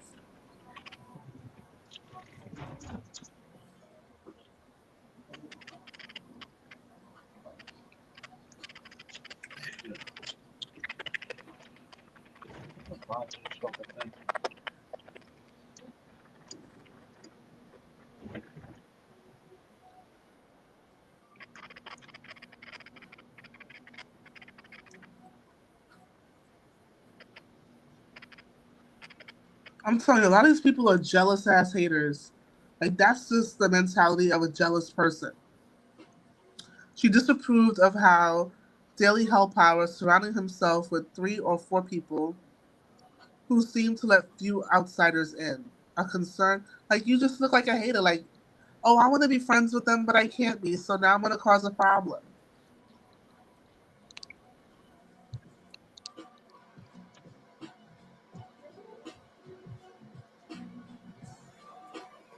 How do these two views reconcile with each other? One nigga say, I want to be my own. The other nigga out here begging the white man, let me have your women, white man. Let me have access to your women. The only way I kind of... You talking about from the article to this poster? From Muhammad Ali. Okay. To this nigga here. Around the same time frame. One is marching for the white man's woman. And the other one saying, shit, you know, I'm cool being by myself. Like, I don't want your woman, white man. But do you think that they were marching for the white man's woman, or do you think they were marching because they didn't want? What did this sign say to you? Well, here's the thing. Didn't they? I mean, I could be wrong. I know I'm not like historically a generational Black American person, but weren't Black men seen as rapists for like dating white women in the past? Maybe they didn't want to be seen as rapists, or something like that, right? Maybe. So back to this Black History exhibit. Did these young kids, they're looking back into the past, and they've come up with some people that they want to celebrate on feet. And we have the next person up is Rosa Parks. What did she do? Somebody got some static here. Okay, ain't me. What did Rosa Parks do? She sat in the front. Wait, was it the front of the bus or the back of the bus? She was in the non-Black section. She sat in the front of the bus today. Allegedly, because people were saying, people who knew her said that shit really happened the way they said it. But whatever the case may be, there are legions of people in America today. They refuse to ride the buses that she fought for the blacks to ride. Is that correct? Yeah. Or her refusal to get off the bus or move sparked a movement, or something like that. Yeah. Sparked a movement that led to the destruction of buses all across America. How so, John? You want me to show you some videos? Don't make me go into the videos. Sure, please do. Blacks. Let's dig in the treasure trove. Let's do it. Somebody said her husband had a car. So I wouldn't be surprised again. You know, a lot of times what we've seen, Kimmy, you got a little scratching in your mic. What we've seen, you know, is that, you know, a lot of these blacks, they've gone in, they've agitated for things. And I want to show you a picture. Did it just come up? Oh, no, here it is. Let's see.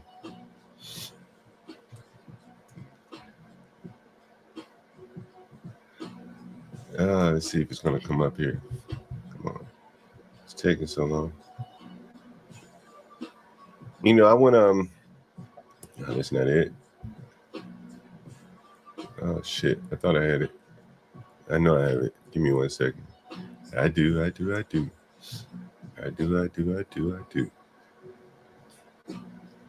So, you know, after remember Charlottesville? Anyone remember Charlottesville? Anyone remember Charlottesville? Anyone remember what happened in Charlottesville?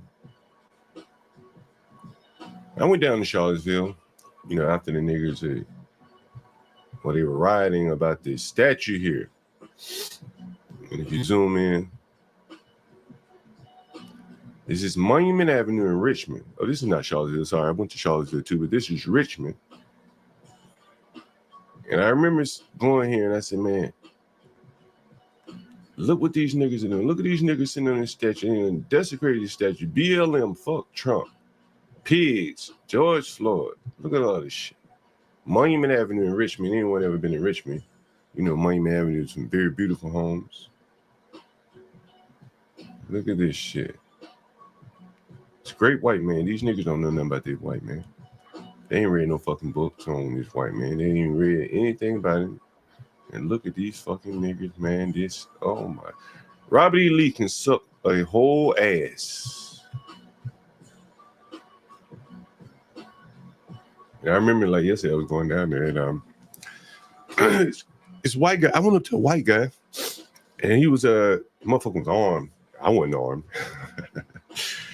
So I went up to the white guy and I said, man, what must it be like you seeing these black motherfuckers? I mean, they were shooting basketball and shit. Let's see if I can look at this shit. Look, motherfuckers with no shirts. Oh, Lord have mercy.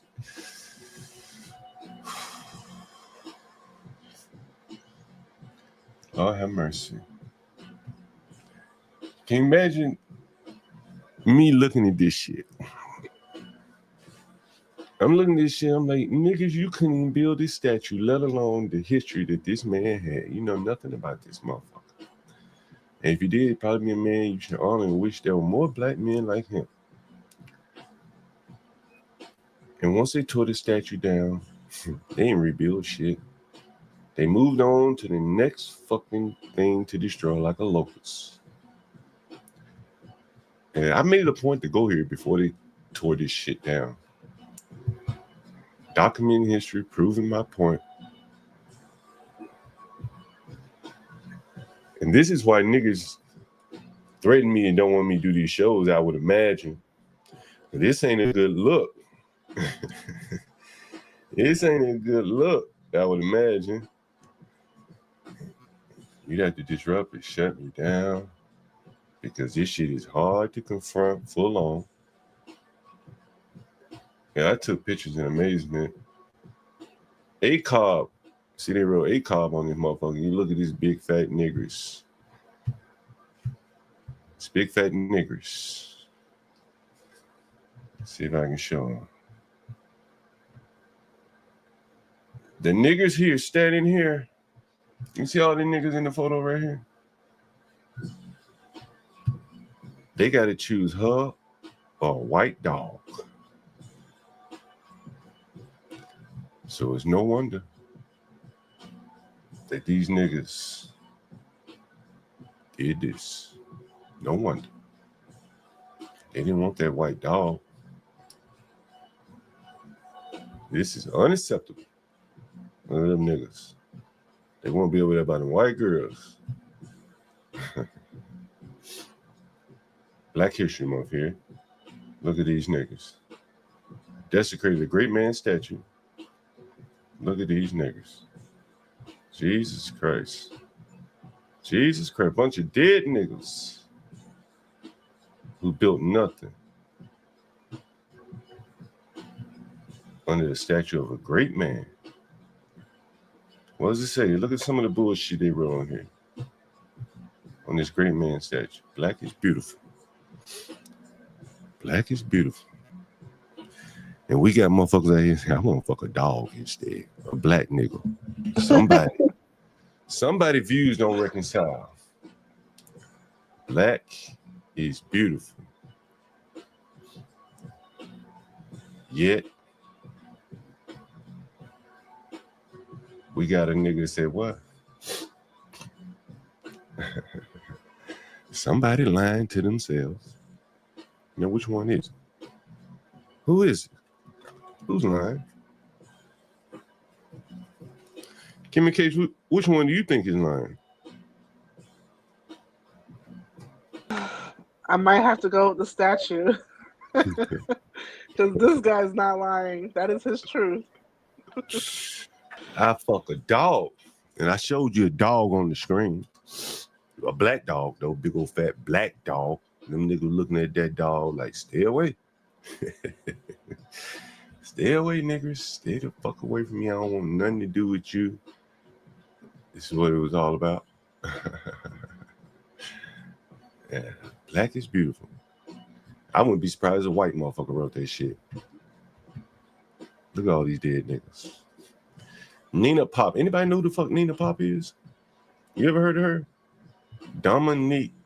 Dead bitches. Dead niggas.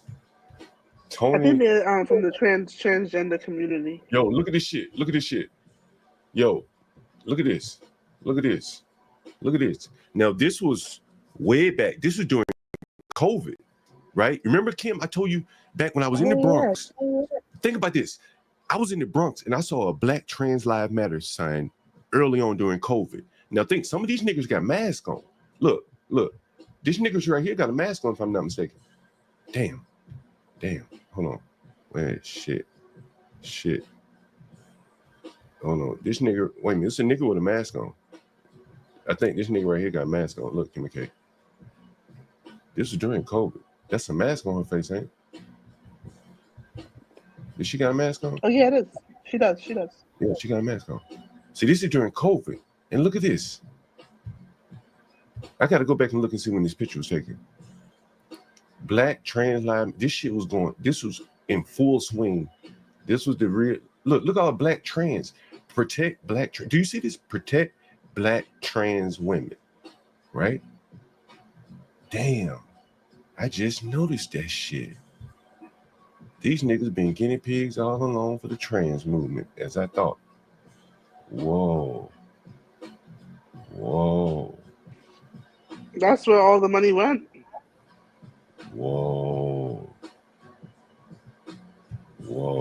I'm looking to see if I see any more trans shit on here. Funeral of a Nation. You see that? Wow. I think I saw it on the statue. It's definitely there.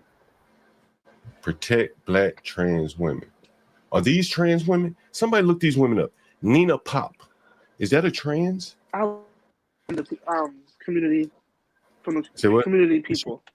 Is she I think they are transgender. No, Breonna Taylor's not trans, right? Breonna Taylor's not trans. She wasn't trans, was she? Oh no, she wasn't. I think she was just involved. I wonder if Nina Pop is anyone saying Nina Pop is trans in the chat? Kimmy K. Nina Let's Pop. see. Yes, it was a color named Nina Pop. She from Missouri. She was a what? She was a tranny? From Missouri. Wow. What about some of these other ones? Oh shit. Let me see another name. Dominique Remy with 2 M's, i.e. fails. Dominique That Remy. one is because they had a protest for that one in New York. What? Look it up. Oh shit. So this is more or less a training exhibit. Oh shit. Yeah. We just uncovered some shit here, Kimmy K. I never looked closely at this picture. So I guess the other one, damn, that motherfucker like a man. They're like George Floyd. Marsha P. Johnson. Marsha P. Johnson. Is she a trainer Let's too? see. Oh shit. I'll let you know These right niggas now. Oh, No, she's an American activist. was she killed? Oh no, you're Was she- right. Was she training too? No way. It's an old nigga Yeah. training. Oh shit. An old Killed nigga training. in 1990. Oh shit. Go ahead, Kim. He was killed in 1992 and was gay liberation. Wait. Is this a nigga or a woman? He drag queen, so I don't really know what that means. Oh, drag queen. So it's a man. Okay. I guess it's just a man. Was he killed by the Yeah. police? What? Let's see. The body was found floating in the Hudson River. That Oh, happened he was in in New New York too. Damn, y'all boom by for real. Yeah, his body was just No- found floating in the Hudson River. No Batty boys. No Batty boy. He put them niggas in the room. Damn. So they gave him money They to said this. it was just ruled a suicide, Oh, but the he couldn't take it no more. queer community said it was foul play. He couldn't take it anymore. He couldn't take it no more. He said, fuck this No, shit. they're saying that his friends are saying someone threw him in there, but the police said it was a suicide. Made rockfish out that nigga one way or the other. Rockfish, nigga. Rockfish. Made rockfish out of that nigga. Jesus Christ. Homosexuals, niggas, faggots, trannies. You guys Niggas never got- seen this before? This is in Minnesota. The statue. No, this is in Richmond, Virginia. Oh. Look at this big motherfucker right here with a mask on her face. Have mercy. Bow wow wow. Nigga. Yeah, you put a gun in my head, man. Shit. Who let the dogs out? Nigga. Sam I am. You gonna fuck this black bitch, white dog. Who let the dogs out? Who let the dogs out, nigga?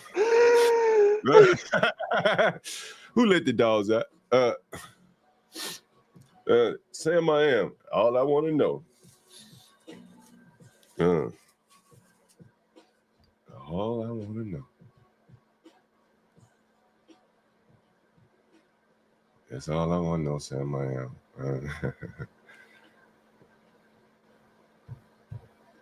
Anybody else here? I mean, black men have some hard choices.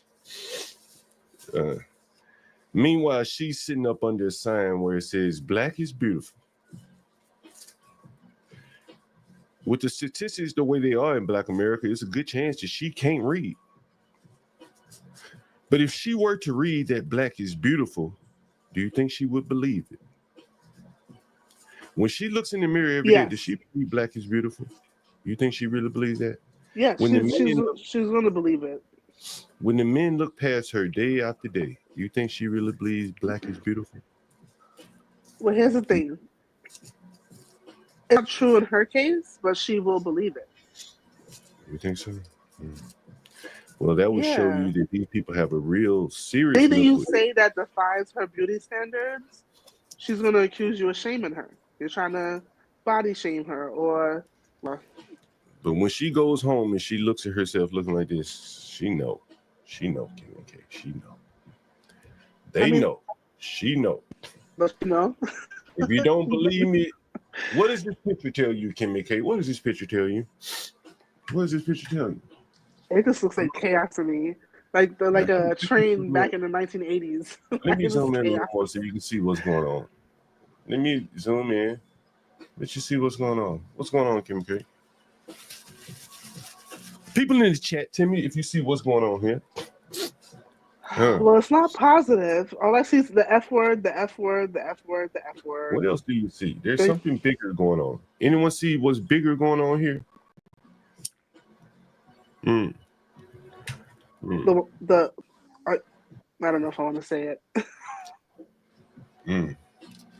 Kimmy Case, look at the group of people in the frame right here. I want to say it. Let somebody else say it. I'm just going to listen. Look at the people in the frame right here. I Big black girl sitting by herself, right? Sitting by herself. And yeah, they got a little mixed race nigga. He over there with the white folk, white girls, white people. Black girl sitting by herself. All she got is the black is beautiful sign. But the world is telling her, no, you're not. Don't nobody want to be around you, nigga. And ain't nobody around that nigga. Look up. You see it? Symbolism. Picture worth 1,000 words. But John, they could have been social distancing. Well, they not. They're not. They all together. That's true.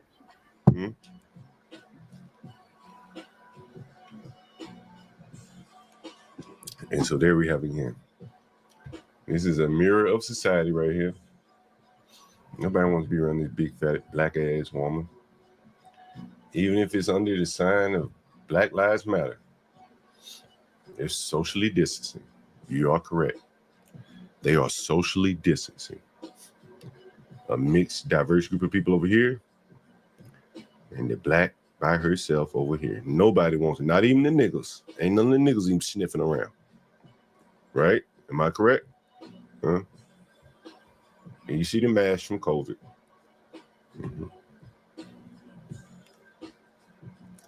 And we keep going on. And here's the irony of it all. Right down the street from that Robert E. Lee statue is a statue of a black woman, Magdalena Walker. Nobody's in attendance. The blacks won't even honor themselves. They just rather destroy the white man. I took this picture to show the contrast here. Same day, same time. And we're down the street. You can see everything's boarded up from COVID. You see this? You can see it's all boarded up, right?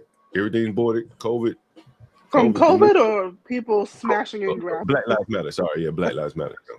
Yeah, everything boarded up. And the statue of one of their own, a sister,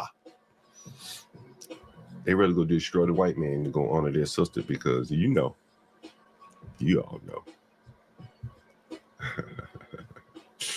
They'd rather fuck a dog.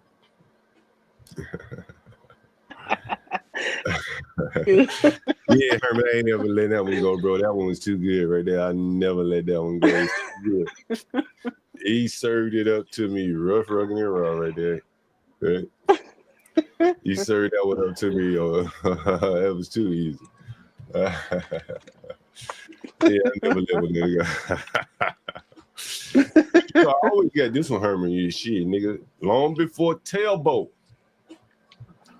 But John, I just looked up "Black is Beautiful" because I really wanted to understand when people say that, and apparently, according to AI, it was a cultural movement that began in the 1960s to pride in Black identity and culture, and to reject Eurocentric beauty standards.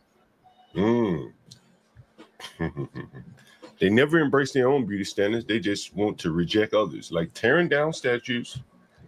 No. I think AI is supposed to wear natural hair.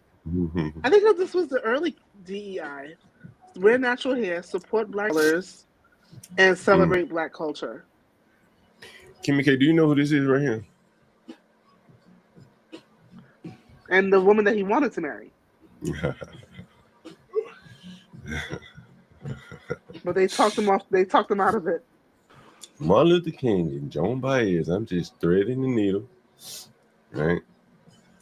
While they were out there protesting "Black is Beautiful," that's really what was on their heart right there. Yeah. Happened to Barack Obama. He also wanted to marry a white woman, and they told him no. He did because it didn't indeed. fit. I guess the agenda. Yeah, he did indeed. And back to And that's this why again. I think Martin Luther King cheated on Coretta Scott. He didn't want that lady. And she was a nice little woman too. She was, but he didn't want her.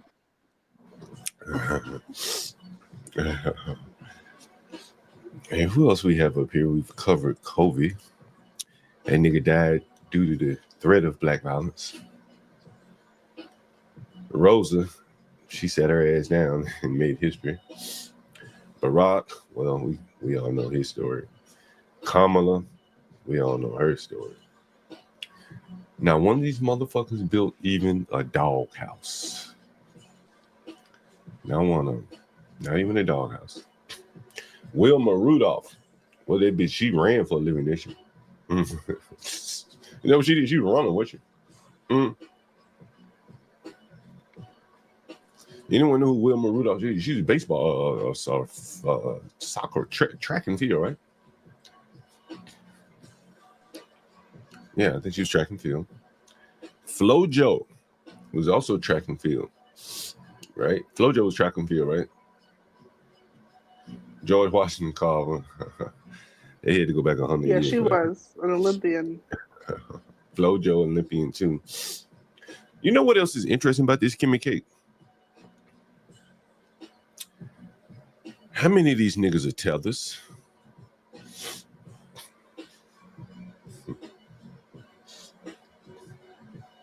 How many of these niggas are tethers?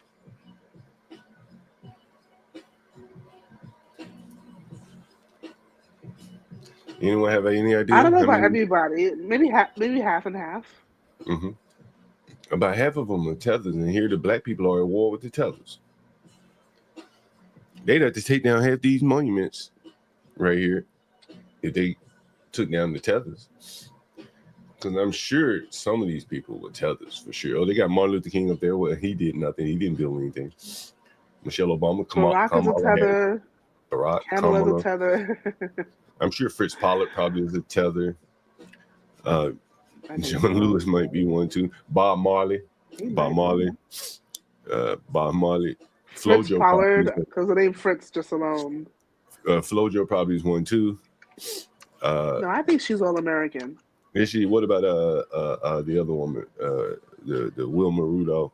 She may be all American too. But again, about half and half would be the tethers there. So again, you know, I guess the Caribbeans, the tethers, just let the Blacks have these people without much argument. But I don't even know. Is this like a one-sided war? Because I don't hear Caribbean people talking about this at all. No, they probably don't. Just like you don't hear white people talking about Black people. Okay, It is fair. the blacks that are really You shut me up. hmm And that's really what it boils down to. Anyway, I just think it's a hollow celebration, and I think these people really should focus on the future, because the past does nothing but make them very, very angry. That's just my. But I mean, I agree with you. Let me start by saying that. But I think if they focus on the future, then it takes away their victimhood. You know, they can't cry about the fact that slavery happened. They can't say that they're what's the word they used? I guess disenfranchised in some sort of way. They won't have anything to make them they won't have anything to justify why they aren't graduating and being successful and being pioneers and being inventors, and they won't have any excuse. Take a look at this, Kim. Elementary, school number 219. Look for some time last night because there was fresh footprints in snow at 219. The suspect's footprints possibly left behind in the snow. City Schools Police heard in dispatch audio. Officers responding after learning a thief or thieves broke into the building Sunday. Any idea what was taken? They told me it was a lot of copper. According to initial reports, at least $80,000 worth of copper piping stolen, crippling the building with no heat or water, with repairs that could take days. Work crew trucks with copper pipes seen outside the school Monday. An alarming burglary that stunned the school's community, including a woman whose grandson attends Yorkwood. It's ridiculous because they should not be missing school for something crazy like that. Like, it's ridiculous. It's crazy. And what was the purpose? What was the purpose? In the middle of a snowstorm hitting the city, a cold caper at a school in Northeast Baltimore, a major theft, a burglary at Yorkwood Elementary, school number 219. Look for some time last night. 80,000 in copper stolen. Kids can't even go to school. And I mean, it's just like, how can they even find time to celebrate anything, considering the hell and chaos going on in their communities? And here's more hell and chaos. Taken over a local school board meeting, demanding answers over an LGBTQIA+ book being used in elementary schools. The controversial title, The Rainbow Parade, a celebration of LGBTQIA+ identities and allies, features graphic depictions, including a naked figure shown from behind, images of furries, and a gay couple in leather BDSM attire, designed to encourage students to, quote, break down stereotypes and embrace diversity. However, many parents believe that's perversion. Appropriate for children in grades 1 through 5. At the meeting in a Monroe County auditorium, one parent, John Feathers, sharply criticized the material, saying, quote, if you think that that's appropriate for children to see, then there's something wrong with you, and you need to have a mental evaluation.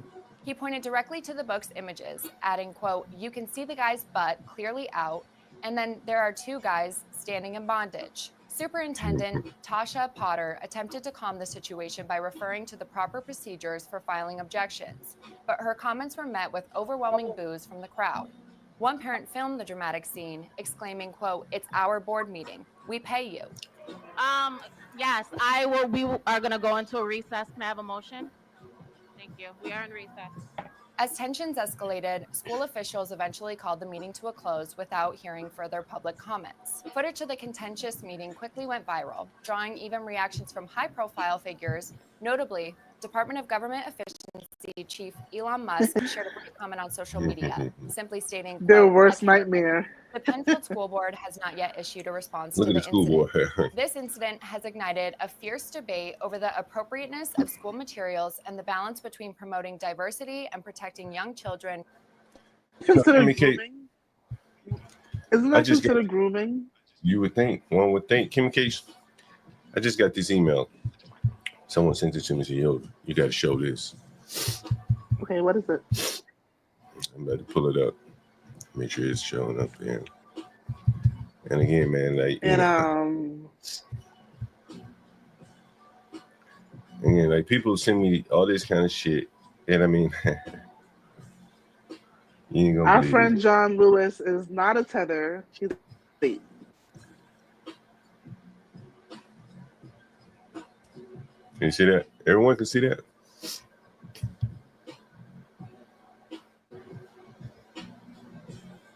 Is the guy in the middle Jewish?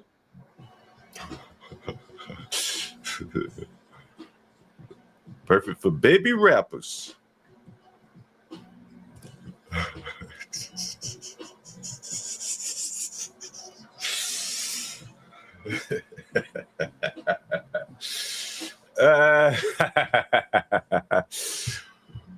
Woo. Guys, tell me what you think about that. Any thoughts? Any thought? Oh, never mind. I thought it was a book on diversity. I thought the guy in the middle was Jewish. I didn't know the story. I guess it is diverse. At Black History Month here, someone sent me this, so you got to show this right here. And what does that thing at the bottom say? Something I can't see. Perfect for baby rappers. Oops. Oh, wow. Perfect for baby rappers. You want to be a little baby? Grew up to be the baby? I didn't even know there was such a thing. Give your child something to aspire to here. That's a little baby. You know, I mean, this is a kind of, what, a lot of the black people have basically devolved down to, I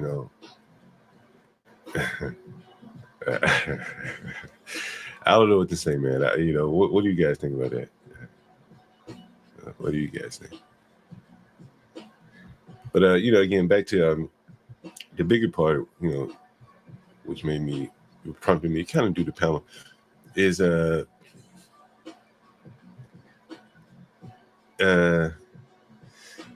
see all this arguing on panels, man. Yeah, I really feel bad for the blacks. Like, I don't think they realize how that behavior, that inability to have conversation, leads to their inability to even cooperate with each other, to have any form of cohesion, and to have any success in life. I think you have to be, have some cohesion to be able to, have a conversation, even if you disagree.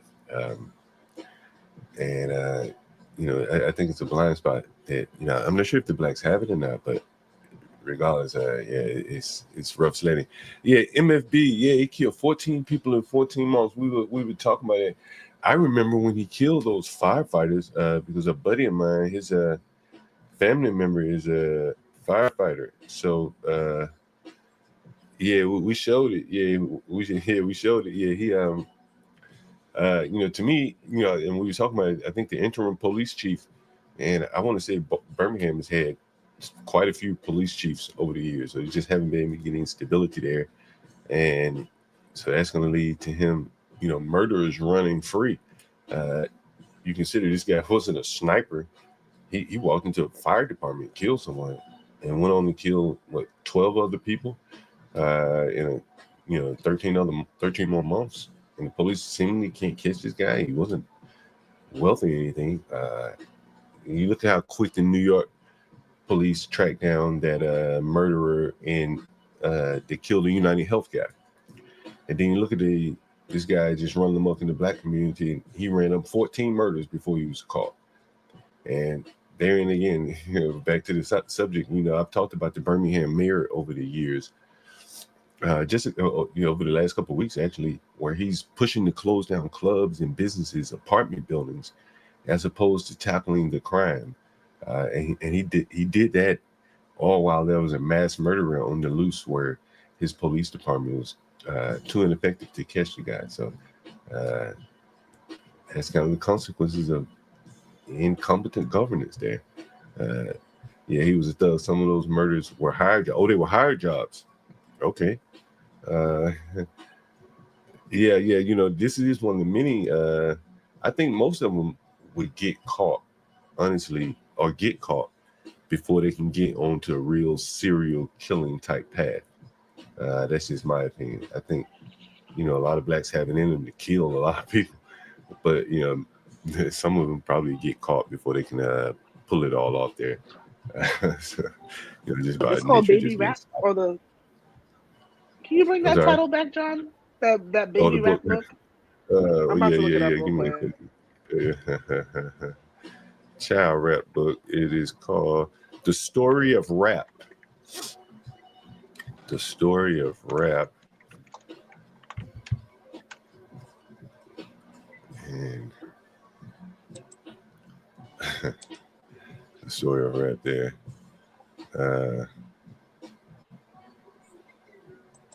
Interesting. Yeah, that is an interesting book, right? It says, from Ash to Kendrick Lamar, rap has shaped generations and brought voice to the voiceless.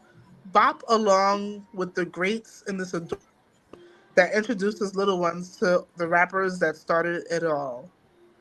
Parental advisory may cause toddlers to amounts of swagger. May cause toddlers to be what? Develop excessive Oh, I can hardly hear you again. You're breaking up a little bit. They were just And saying him- that maybe might develop. This is being weird, but they have a bunch of books like this: the story of music, the story of Taylor Swift. I don't know if you can see the screen here, Kimmy Cakes. A man is going viral for wearing the brand new Air Jordan 5s in prison. He looks very happy indeed. He looks very happy. Doesn't he? The boy looks clean. Looks very happy. He looks Yeah, I very, didn't think he was in prison. Who is he dressing up for? Someone asked. Fashion designer in prison. If it makes flexing fresh Jordans isn't proof the system isn't broken, I don't know what it is. You know, I used to call Jordans Chinese plastic. And you know, what it for any black person in the audience, and I'm not criticizing if you wear Jordan or anything, right? But what is the fascination with a pair of shoes worn by men playing basketball when they don't give you any ability to play basketball? Like when I was young, I used to think that they would help you play basketball better. Once I realized they didn't, I moved on, right? You know, maybe you wore it for a little bit, they look fresh, it was cool, but this is a grown man. He's at least 20. He's in prison. What would make him say, I want some Air Jordans? I'm just interested. The young black man from the young black men in the audience, right? What would make a young black man like this, under these circumstances, want some Air Jordans? I would love to interview this guy. I wish he had a phone in prison. He could call me and tell me. Like, this guy probably was too young to ever even watch Air Jordan play basketball, right? He probably wouldn't have seen Air Jordan play basketball, other than maybe old videos. And it is very... There are guys who would rather wear Air Jordans in prison than knock off brands in freedom. Yeah, that's probably true. That is kind of amazing though. Like, he looks fucking happy. He got his J's on his feet.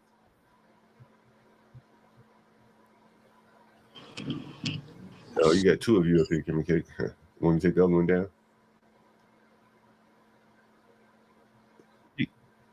Oh, Latino for John.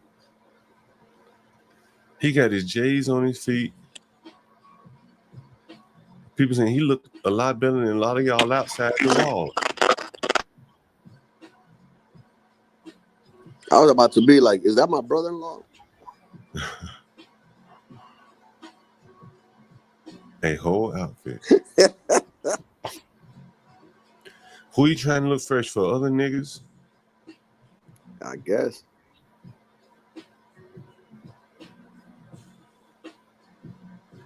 Man, this is really amazing. Like, I think, honestly, blacks are really, really, really comfortable in prison.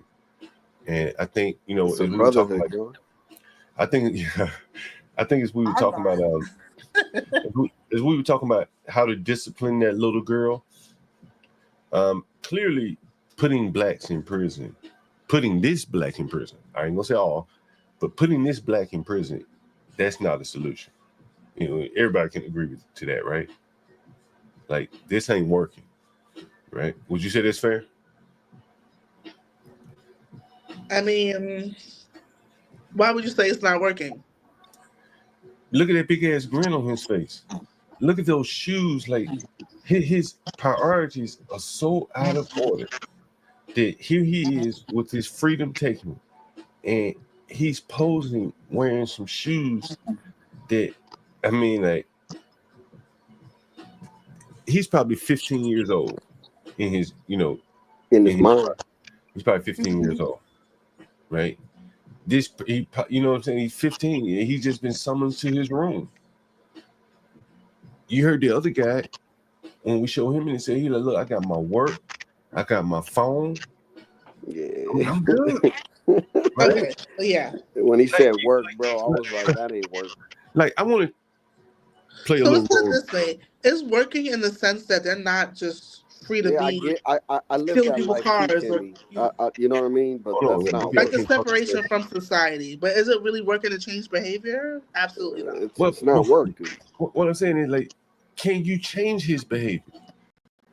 I've talked a lot about the revolt against civilization up here, and I'm gonna see if I can find that quote, because, like,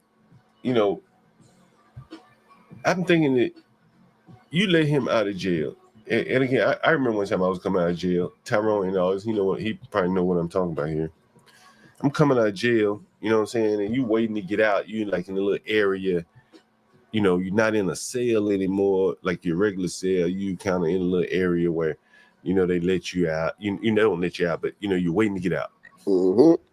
And so niggas are sitting around talking about, what they're gonna do when they get out of jail and blah blah blah blah blah.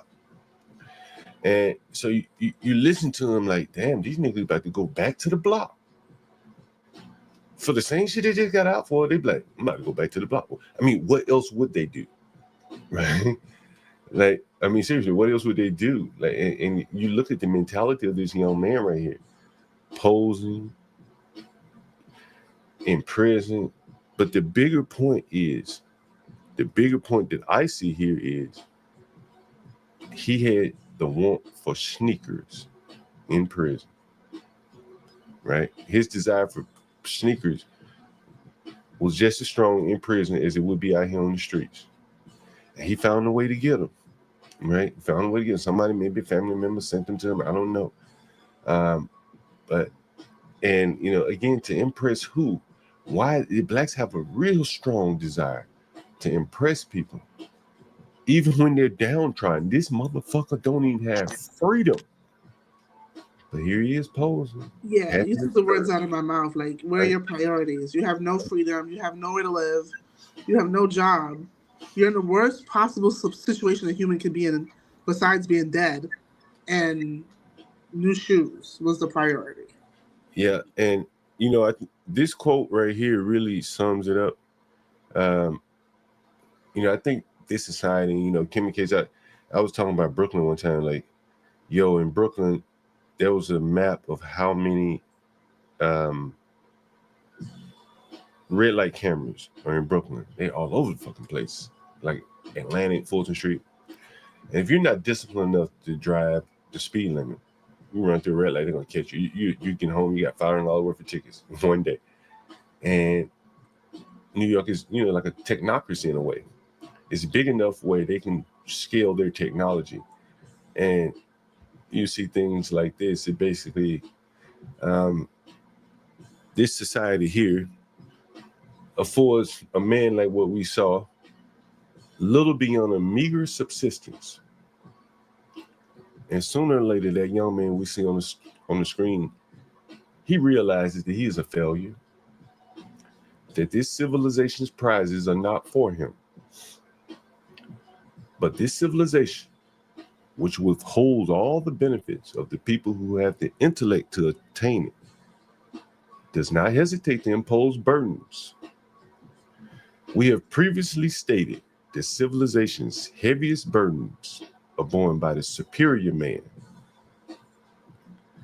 And he goes on to say, absolutely, this is true. But relatively, the underman, the guy we see in that picture posing with the Jordans, his intrinsically lighter burdens feel heavier because of his innate incapacity. Does that make sense? Does that make sense? Yeah, but I was gonna go back to the point of Muhammad Ali, man. Well, go ahead. When he said every bird stay with the blue birds with the blue, the red birds with the red birds, right? So you don't see no type of correlation when it comes to prison, because from the people that I know that actually did time, right? I have multiple friends, and thank God they changed their lives. But every time they have gone in there, they say that it's a division, bro. The whites are with the whites, the blacks are with the blacks, the Hispanics are with the Hispanics, and so forth. Yeah, that makes sense. So this is what I try to explain to you when I said the brotherhood thing, because it's a brotherhood. So when they go in there, they don't feel like, you get what I'm saying? Yeah. This guy Palomino says, John, that's the problem, the want for sneakers for him and the want to disobey dad for the girl. The fundamental issues are the wants and what caused him. Yeah, it's very true. It is very true. And as I said, man, like, this society, for the man with the innate incapacity, the very discipline of the social order oppresses the underman. And so you take it back to the man with the daughter. He didn't know what the fuck to do. He knew he better not touch her. He was at a loss. He couldn't outwit her. He just kept saying, call your mama. I can't deal with you no more. Right? This is the higher order. The social order is oppressing him. He's unable to raise a child, unable to do anything. He can't whoop her ass, because if he does, the government will come in and say, hey, you're not doing it the approved way. And it thwarts and it chastises him in every turn, the man that we saw in prison. And to wild nature, society is a torment to guys like the one in prison here. While the congenital caveman placed in civilization is always in trouble and usually in jail.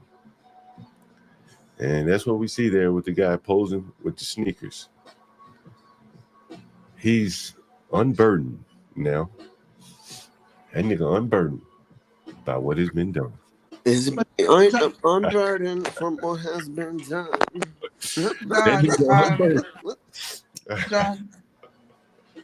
John, when I was looking at the comments, your comments on your show, people were pretty much saying like, jail is not really to make anyone better, and I think like all of the horrible things that happen in jail, I think from what I'm reading in the comments, it makes people not want to go back. What makes people not want to go back? All of the terrible things that happen in prison. I'll tell you what made me not want to go back. Yeah, I'm telling you straight up. Shit, like the food, nigga, is a shock to your motherfucking system. I don't give a damn if you eat bologna at home. You can eat Burger King, whatever the fuck low brow food you eat. In prison, she gonna shake your ass, right? Unless you eating damn near what people eat in prison, and these niggas probably do. So they don't get shaken by the food. Normal people do, right? That's what Puffy complained about. That motherfucker food. That's the first thing you gonna recognize overnight, and then not being able to go where you want to go. But think about, I know when I used to live in Brooklyn, nigga dead now. That motherfucker told me one time. He said, "Man, I never leave Brooklyn." Right, like, and he probably only go downtown when he gotta go deal with the government, right? This nigga here probably don't go anywhere, right? So if he just confined to roaming around the yard, he got his days on. His baby mama can't call him a bitch, right? Like, he's unburdened. I mean, that is fair. I ain't got no words. I ain't got no words. That way, how many niggas you see? How many niggas you see smiling like this on the street? How many niggas you see smiling like this on the street? Yeah, I wouldn't be smiling. That nigga, so I'll be reading a book or some shit. And so, you go in prison, you like, damn, like, their fucking food, the water, no privacy. Yeah, I ate apples in that bitch the whole time. I would get a slop to the niggas, but they ain't eat fruit. Yeah, you nigga have all the slop. Just give me the apples. I'll survive off fruit, right? And so then, you get in there, and again, most of these people are living in homeless shelters and shit like that, couch surfing and shit. So now they got I'll be right back. They got an apartment of sort, right? Like, you'll hear them, honestly, Kim. They will say something like this the time I've been in jail. They can't wait till they get into like the main holding, where you get your own bunk and shit instead of just a transitionary housing. So you'll see these type of things. And so I think just like with the black man trying to raise his daughter under the confines of like the legal system, he can't do it. He can't do it that way. He's gonna have to outthink her, and I think the justice system is gonna have to outthink someone who is totally fine with living like this.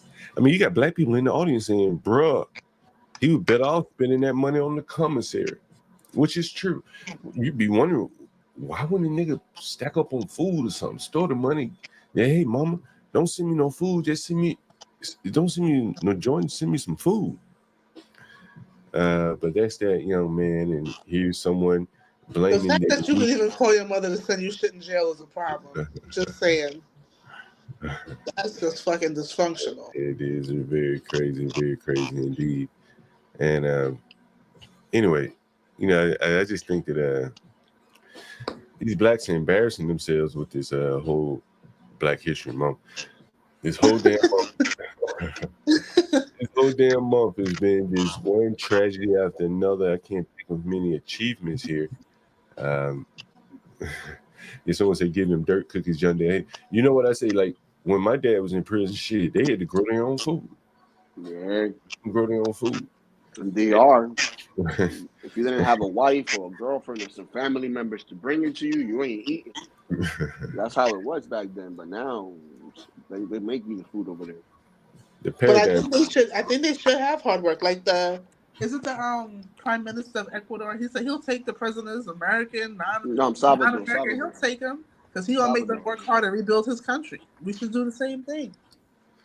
But see, you can't compare the prisons from over there to over here because look what he did. He took an initiative to say, you know what? I know that most of these people that are locked up have problems with each other. They're gonna have to be bunked up together. Shown on the screen is Rosa Parks. The outcome of Rosa Parks' greatest achievement, so blacks can one day go to the back of the bus and smoke. I'm somebody's son.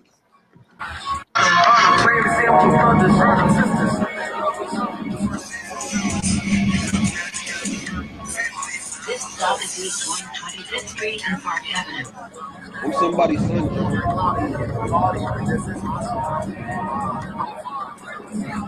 Yo, go the bus, bro. Go the bus.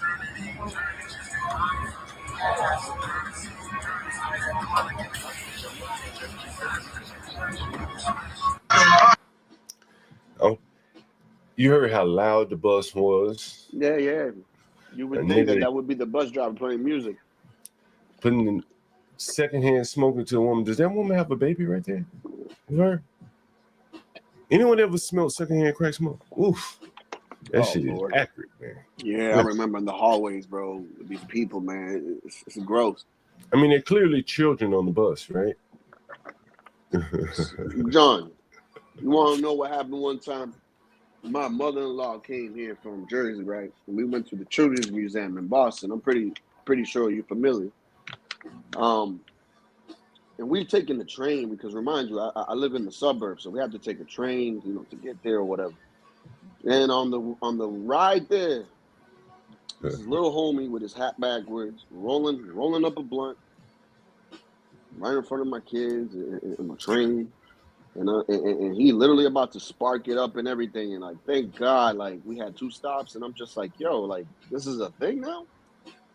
Yeah. But my thing is, why are people not cussing these people out? They should cuss.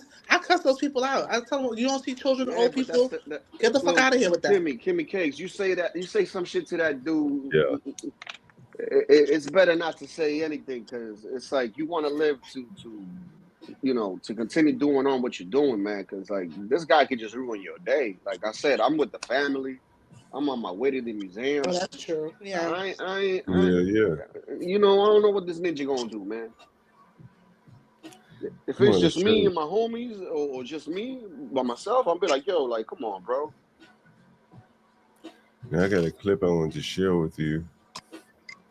Oh, after you share that one, I sent you one in the back link. You're gonna laugh dying, bro. You got 10 more years because I don't want to play some shit to cover it. It's a brother that has this thing, right? Where he goes around in the internet and he releases people out of prison. You know, a black brother trying to help other black brothers, you know. How do you release them out of prison? Like basically he pays like their bail. Oh. Right? So this dude paid this guy's bail, but when the guy got out, you'd think that he would be happy that he's out. And what happened? No, I mean, if you play it, trust me, you'll laugh because this guy's like, I'm better off in there than I am outside. I'm looking for something I want to play for you guys. Give me 1 second. I just found this shit. I'm gonna play it for you in 1 second, Latino. Give me 1 second. Here's something I wanted to show. Damn, what was it? I almost fucking lost. Oh yeah. Fucking crack on a bus. They should have cussed his ass out. They kicked his ass off. It had to be children on that bus. I would have cussed that. I would have cussed him out. I'm sorry. Get your ass off the bus. Nasty. Let me see if I can find this clip here. Damn. Fuck, I want to show that one too. Let me see. Let me see if I can find it. Give me 1 second. I want you to see this, guys.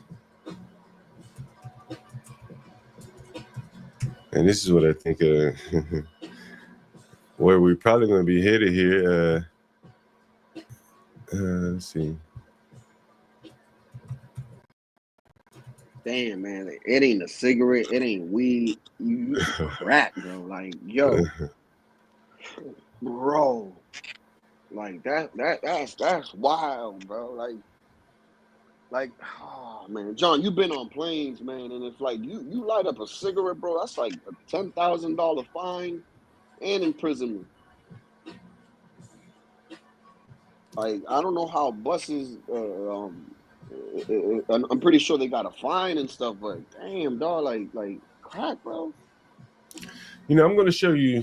You know, we let out the stream out with that man with the man in the chair, and then I talked about South Africa, how niggas were coming in their bars, stealing from motherfuckers, buying it, drinking shit, not paying for it.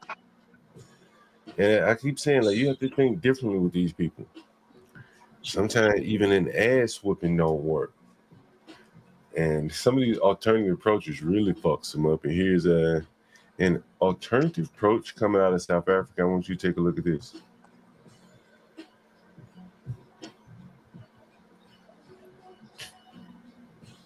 They just sitting around getting drunk, huh?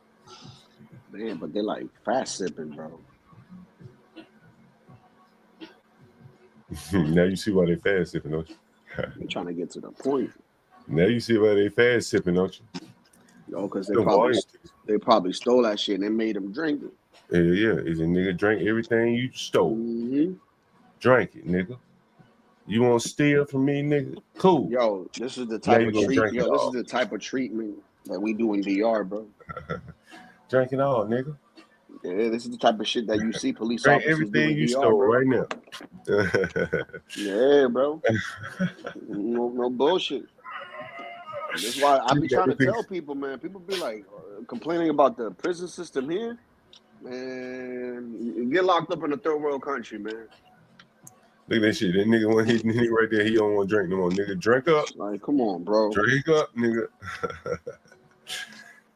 Them niggas won't ever come back and steal anything else. I'll tell you, man. There was a priest over there that had did some foul shit to some kids, and when this man got locked up, John, this man took his own life because he couldn't take it. I'm just telling you how it is, bro. I just think like Jamaica's not third world, but it's they can do things their way, and like if the police get called to the ghetto, they're not even trying to figure out who did what. You see how the police officers here in the U.S. All right, so what happened? They just start shooting. They don't even ask questions. If they get called to the ghetto, they just gonna start shooting. They don't care.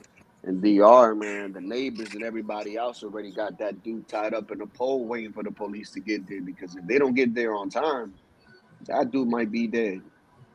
Because it's getting out of time. That is very true. There's another one I want to show you. Again, like, honestly, I just think for Black people's own good, because they're manipulating the legal justice system here to their own detriment. Agreed. And, again, I don't think it does them any favor by doing that. I'll play that next. Here's what I want to play though. This is in Africa again. It's like children having bad behaviors and you embracing it and basically giving them candy. In South Africa here. And I want you to listen to this guy, how they deal with bad Black behavior. What they do, man? What they do, man? What they do, man? Nothing I do. Nothing I do. What they do, my sister? Well, what's his crime, John? He was stealing. And this is how they deal with stealing. Yeah, we don't. Look at that.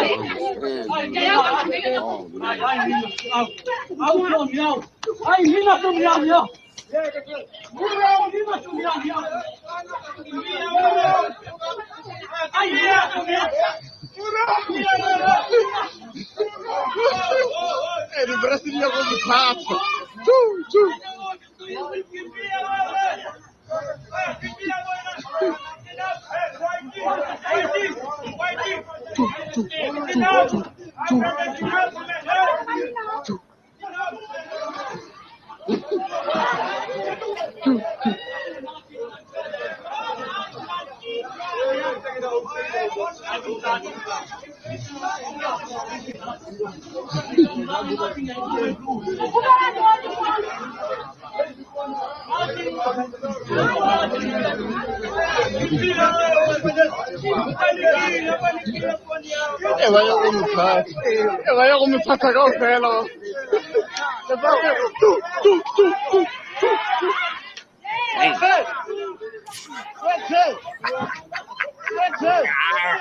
This is what address? Ooh, this is good right here. Good.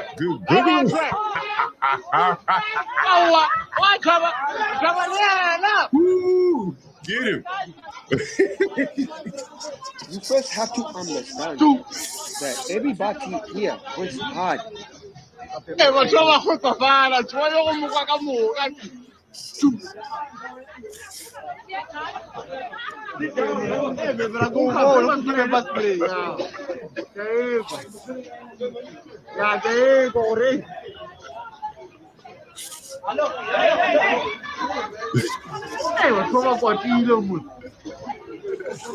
Shit. Mufasa. Yo. I think that's the only thing that's gonna work with the Blacks, honestly. As ugly as that sounds, it looks. You know what I'm saying?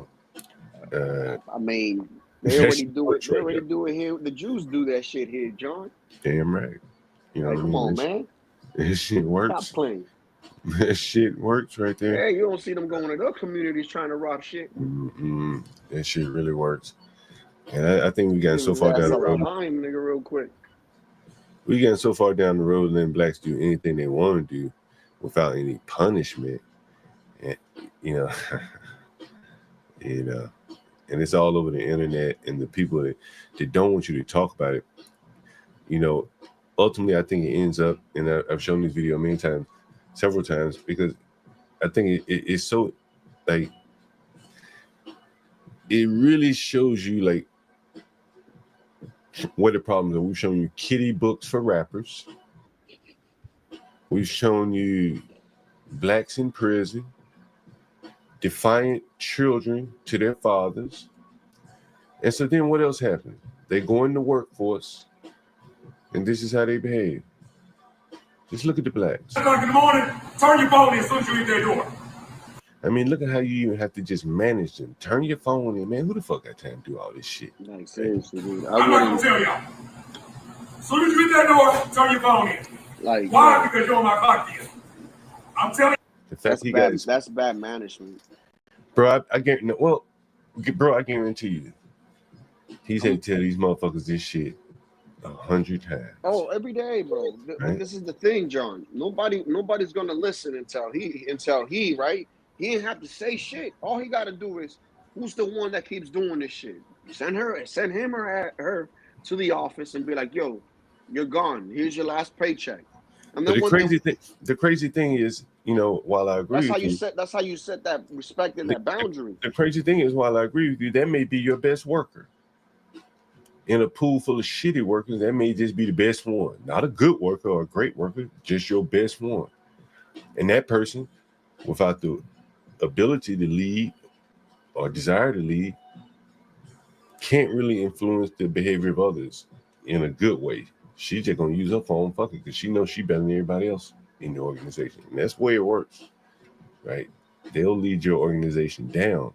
And that's why you see here that this one woman is on the phone.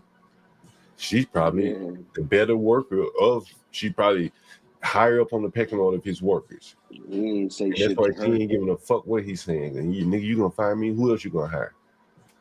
In this sorry ass pool of blacks, you can find another one better than me. y'all from this point on, it ain't my case. Look at that bitch got her head down, ain't got a uniform on, right? We've seen the full circle here. From the childhood, the books they read in the library, the way they behave in prison.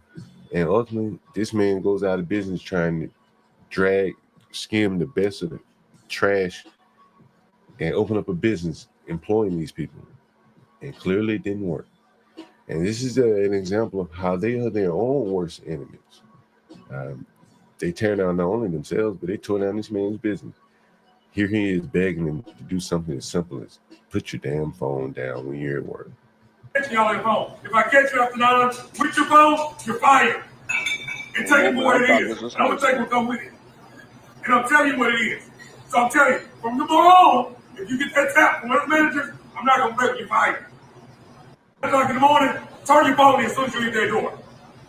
I'm not gonna tell y'all. As soon as you leave that door, turn your phone in.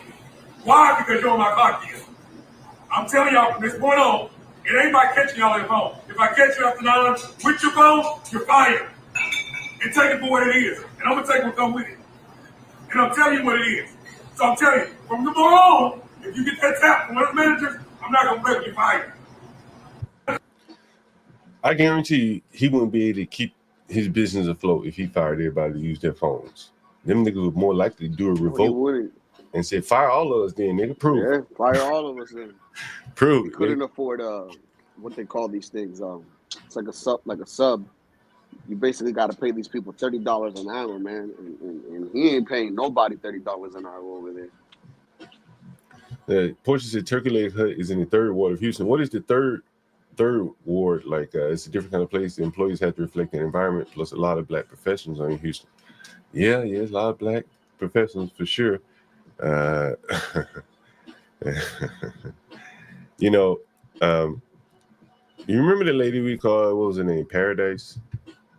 But before I go there, you know, I'll show you, like, that's just one example of a black man having trouble. Again, we see it on panels all over YouTube. Niggas are arguing, talking all over each other. Imagine them trying to work or manage them motherfuckers. And here's just another example here. I showed this earlier. Imagine trying to manage a motherfucker like this. A nigga that just don't give a fuck about nothing. And everything he gonna say is like, it's not his fault, it's somebody else's fault. Yeah, I mean, I've dealt with so many blacks like this, man. Motherfucker, I had a nigga the other day, honestly. I can't see. You have a UPS? He trying to dry his shirt by cutting the oven on so he get ready for work. What? Yeah. No, Yeah, what? so No. I'm telling you. Repeat what you just said. He had cut the oven on and put his shirt on top of the oven though, right? No, dude. Because he's running late for work and he's like, yo, I gotta figure out something. I guess he washed somewhere. I don't know what the fuck he washed. Probably washing in the sink. Bro, this dude, And so this motherfucker, like, and so here's my point is, like, motherfucker ain't playing it. Just listen to what this stupid motherfucker gonna say, and then ask yourself, would you hire this stupid motherfucker if you had any other option? Take this bitch. You got a joke. You got a joke or something. You hear it? We're gonna stop. I don't smoke, bro. This nigga here, man. Fuck. Hello? Yeah, what's up, Mr. Larry? Yeah, I've been calling your phone. I don't know if you hit a decline. It keeps going to voicemail. And I'm checking your location, and it seems you've been sitting in the same spot for about 35 minutes. Is everything okay? Yeah, everything good, but I ain't been sitting there for 35 minutes. I left. I dipped out. What do you mean you left? I left, man. It's cold. Y'all gave the truck start having problems. I told y'all about that. Y'all no heat on there. I ain't getting paid enough for that, man. I told you about that, man. I left. I dipped, man. Your truck over there. You got the location. The truck over there right now. The keys and that and everything. So you left the truck at the location? I left the truck, man. I left it like a fool with you. I left that bitch, man. It's done. Go get it, man, for real. Cause like I said, I'm fed up with y'all, but y'all put me through too much, but I don't deserve this, man. So yeah, I'm done with Is this he job. talking Man. to his boss like this? Okay. Yeah, I'm done with the fucking job. Go get it. Fuck you. Bitch ass nigga. And look what he asked for. Yo. Listen. What's down, bro? Listen. You good? You gotta go to work. Fuck no, I just left, man. Fucking truck. Already giving me problems. It's cold. They give me the oldest truck in the whole lot, man. I'm telling them I got problems. They got no heat in them. It's already cold. You know, I gotta be in and out that bitch. You know what I'm saying? They don't listen, man. They start having their problems. I left that bitch. Truck? I left that bitch straight. Left that bitch down the street. I called my homeboy to come get me, but he was picking up. I'm like, fuck it. I just hopped on the bus, man. You serious? I dipped out, bro. Now listen to this. For real, they don't even pay enough. First of all, I'm out that bitch in the trenches. They talking about UPS, you gonna make 100-some-thousand a year. Heavens no, nothing like that, bitch. I ain't get a raise the whole 6 months I've been working or nothing, bro. That's wild. Yeah, bro. You left the whole truck. I don't know, man. I don't know what the boxes. Everything the boxes, bitch. I don't know. First of all, bitch, I be stealing boxes myself. Heard it?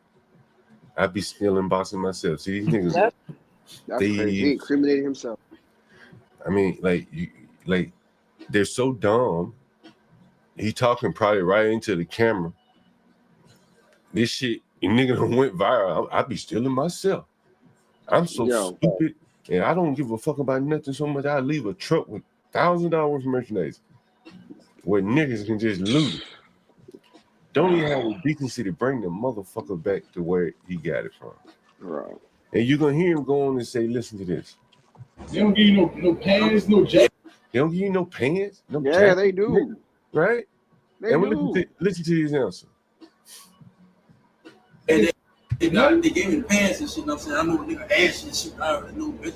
Nigga ass shit like, but the pants, them bitches in the washer. So Yeah, so that's your fault. They should have gave me a heated truck. You see, I got shorts. Don't give me a heated truck. You think they only gave him one pair of pants, bro? No, they give you, dude. I worked for UPS for 6 months, bro. They give you like 6 pairs of everything, bro.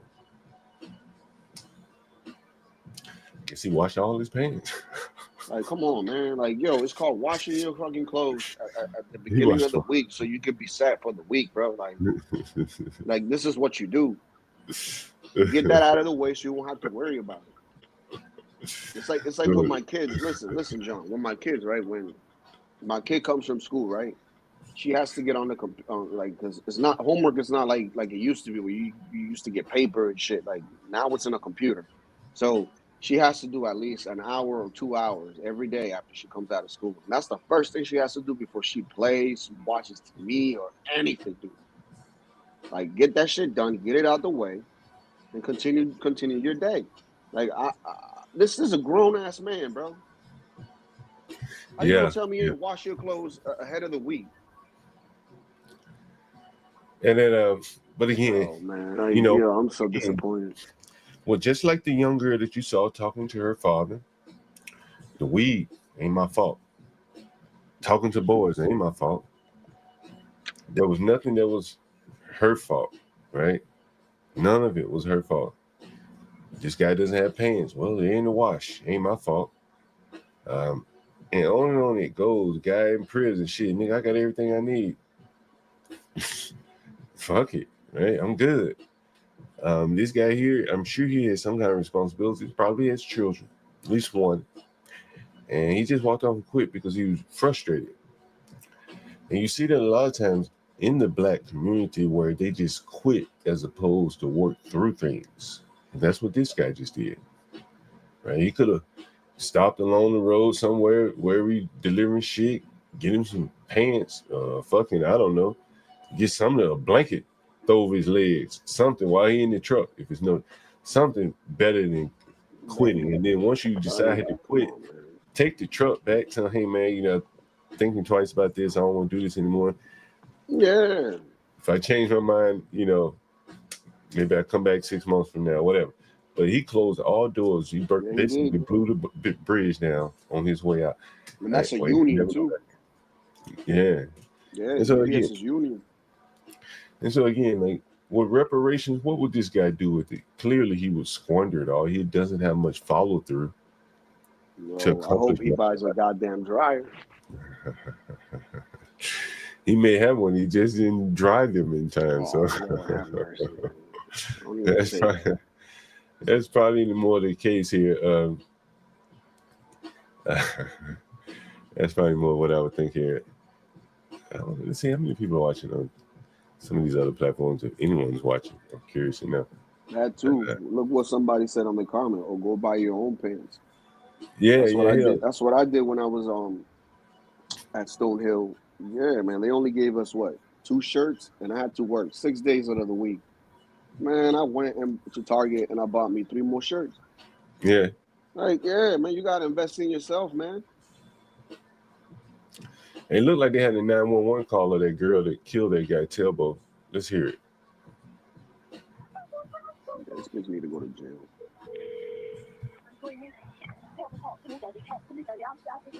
I can't barely hear it. I can't hear it either.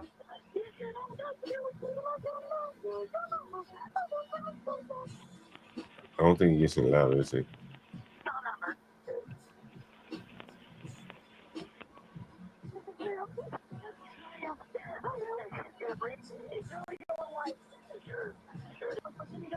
Yeah.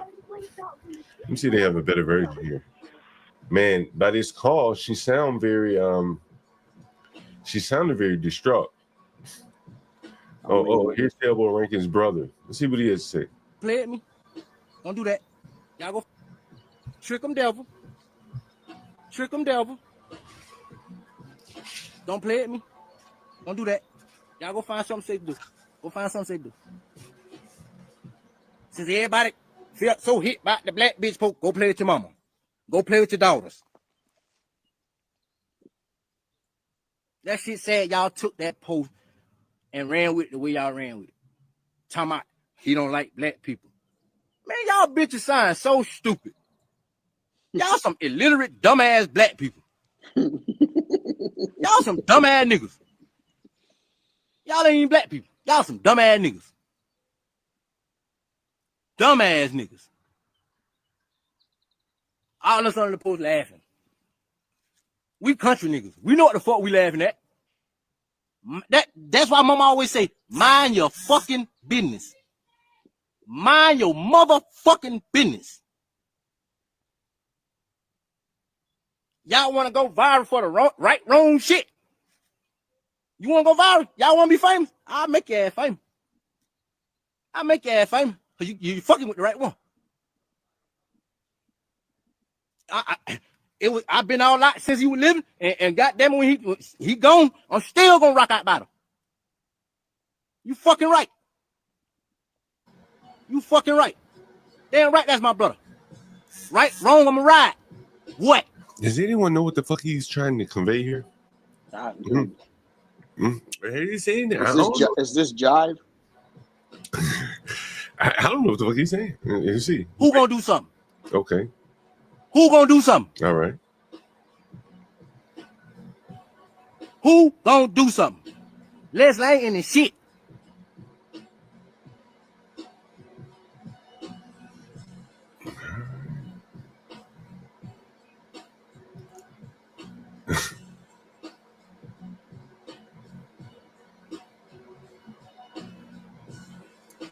see if they got. I want to find that boy's Facebook. I would love to hear what he's saying.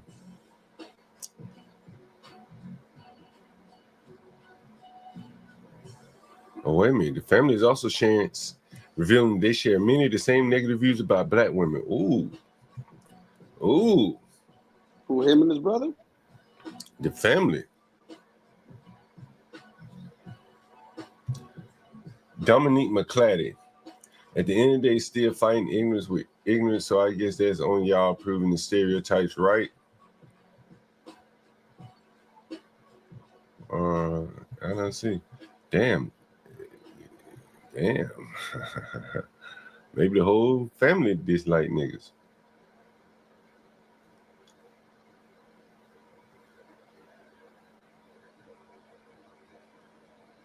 Midville, Georgia. Now, this is the people he hung out with. Look at this. It's terrible.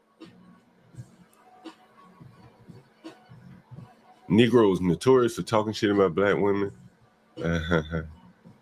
Terrible. He had white friends. Okay. Let's see. What else about terrible? This is going to be interesting here. I'm starting to think she may beat this case, bro. Like, can I get details? Huh? I'm not really familiar. Oh, you're not familiar with this case? This was a couple, black guy, white girl. She ended up killing him after coming home from the club. Initially, the blacks were spreading misinformation, said she was cleaning her gun. That wasn't true. The police chief said it was some kind of altercation that led to the shooting, and so they called her with so they charged her with manslaughter, I think. I love a woman that knows she need a man. All you tough gangster hoes might as well go fight for our country. Nah, 'cause I thought that he was sleeping, and that's what I heard. That he was sleeping and she had shot him or whatever. That's what I heard. No, But I could be wrong. I don't know.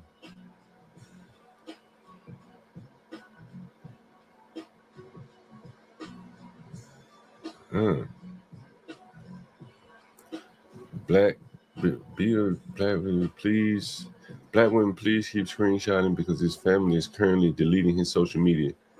Black women this week. Okay, so the black women, ha.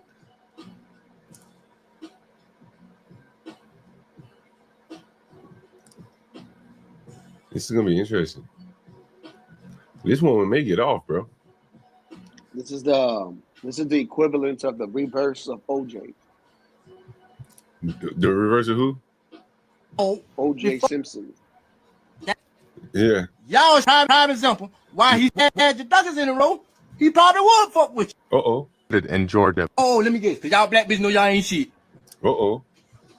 Ooh, sweet baby Jesus. Uh-oh. Ah.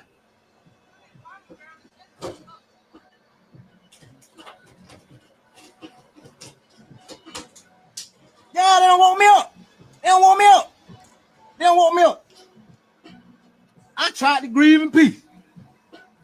Motherfucker calling me every 30 seconds. Hey, man, you see what this is about?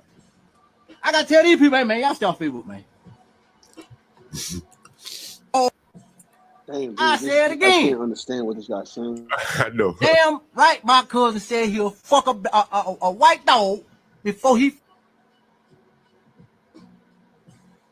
one of you black miserable bitches. That was terrible. Had your Duggars in a row, he probably would fuck with you. Ain't about time you drummified bitches. Look, this is exactly what he was talking about. This better yet, y'all showed the prime example why he said he'll do what he did. Have mercy. Ooh. That boy speaking in Georgia. Oh, let me guess, because y'all black bitches know.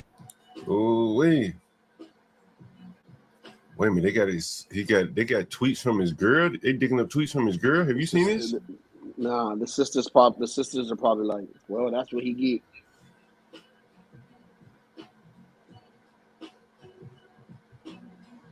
All bitter and shit. See, this is a lie right here. She didn't say she came home to clean her gun. This is misinformation right here. This is a lie. We heard the police chief say she didn't say that.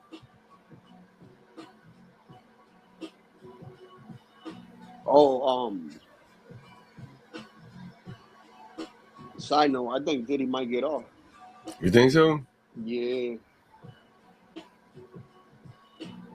Based off what they were saying with the search warrant, that it wasn't even really like a search warrant like that. Like they just went in there and the search warrant didn't really state what things they could search or not. And now that the lawyers know what things that were on there and the things that they ended up getting, most of this stuff will be thrown out in court now. That's what they're battling. So if they get those things tossed out, I think he's coming home, dude.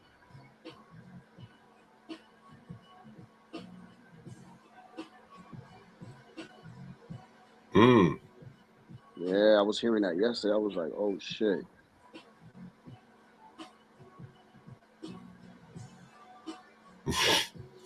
Man, this guy really didn't like black women. Boy, he was going in. Oh shit. Who hurt him? Is that what they say? Who hurt him? Who hurt him? They always try to make it like you, it's baby you. boy? Who hurt It you? ain't me. It's you. What? Got the game from them old niggas. You gotta know where I'm from. Get to know a nigga. White girls are food. Food. What kind of food? Damn. This shit is fucking crazy, bro. Fucking crazy. Anyway, I'm fascinated by this, as you can see. I'm starting to think she may get off. Why you think that? Because if it was so clear cut, why would the niggas lie about the cleaning her gun? Think about it. Why would they make a obvious? What difference does that make if she did clean her gun or not? Because if she would clean the gun, then it would clearly, that's unbelievable. You had to shoot him on purpose. Right? But the police immediately clarified that, said that's not true. Okay, so why did niggas lie and said that that's what she was doing? Odds are maybe fighting. Police confirmed that. So she may have shot him in self-defense. And they'll leave There's also a rumor speculating that her dad, I believe her dad is an ex-cop or some shit. What does that matter? I mean, it kind of does a little bit.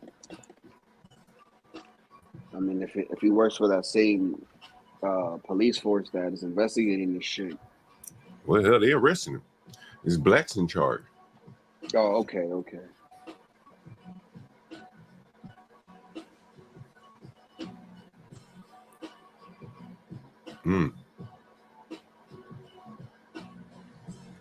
So now the blacks are trying to say, listen,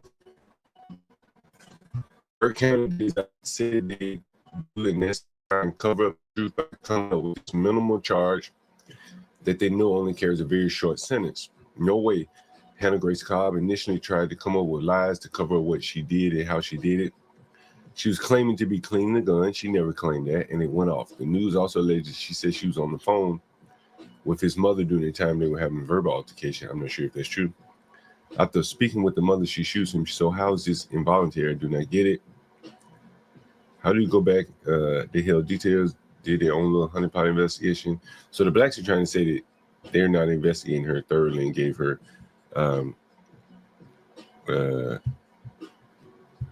a easy charge, a not so strict charge. This is fucking interesting. How do you think he's going to turn out, guys?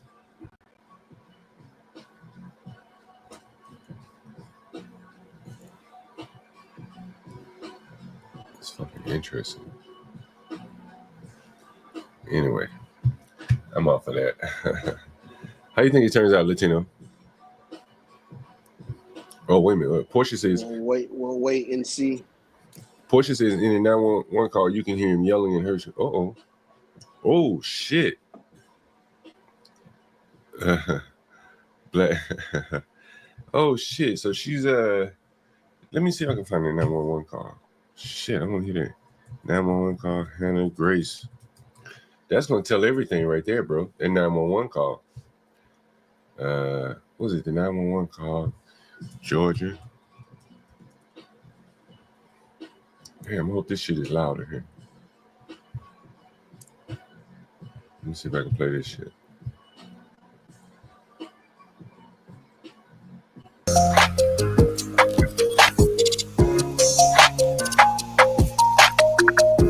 We've got new details in a deadly shooting out of Burke County, and a suspect is now behind bars tonight. Burke County deputies say this happened just before 6 o'clock Sunday morning at a home in Keysville. There, investigators found the body of 30 Osborne, who was morning at a home in Osborne, and shot wound. Charged with felony is the one who notified County Sheriff Alfonso got released for 25-year-old Hannah Cobb. Shooting death of 30. This after the community and social media erupted. Oh shit! This is a mobile home community. This week, after no immediate arrest was made in this case. According to a Burke County incident report, deputies responded to Western Estates on 4 Points Road Sunday morning for a gunshot wound. At the home, they found 30-year-old Telvin Osborne shot in the upper chest. Deputies say the suspect, Hannah Cobb, called deputies and was applying pressure to the wound when they arrived. Cobb told deputies her. Yo, that was key right there. They can't use that against her in court. And Osborne had been out all night and recently got home. Cobb told deputies in the report she was checking her firearm as they do every night. That's when the gun went off, hitting Osborne. Cobb told deputies she thought the gun was on safe while checking it. The case required a considerable amount of time and attention to detail, ensuring that there was a comprehensive inquiry, a thorough sifting of the evidence, and we have filed appropriate charges. According to Sheriff Alfonso Williams, there's been misinformation spread about the case, including the suspect cleaning the weapon when it went off. At no point during the investigation was there any information about a person cleaning a weapon. He did say alcohol was involved in the shooting, and they're not listing this as accidental. He also said there was an altercation with some, quote, pushing and shoving before the incident happened. It is reckless to go out and get drunk and then introduce a firearm into an argument. I asked the sheriff if Cobb turned herself in or if deputies went to get her. The sheriff said they made arrangements with her to pick her up. Osborne's family tells us the 30-year-old worked out at Savannah Riverside, but often loved to fish, hunt, and race. Anyway, so he debunked some of the misinformation there. I think you saw that. So she wasn't cleaning the gun. I thought they want to play the 911. Is that in this video? The audio quality is very poor. Telling dispatcher she was either cleaning or clearing the gun and went off.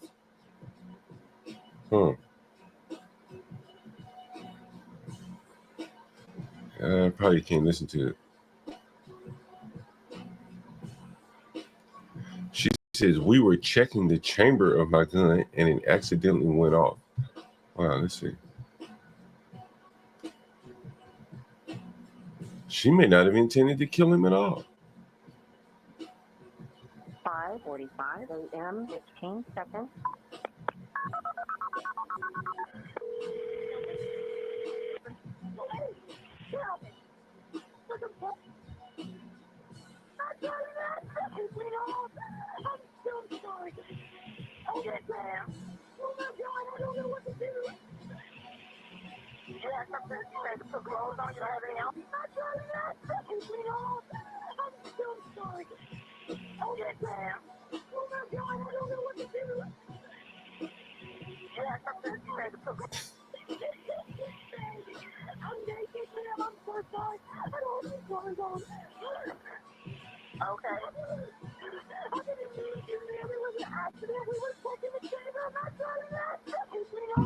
Oh, yeah. I'm not sure if you could hear that. Yeah, but she said, did you hear that? Yeah, I accidentally, whatever, decided safety. Damn, what a klutz. Well, it sounds like she used it. We were checking my gun. Hell, they both drunk.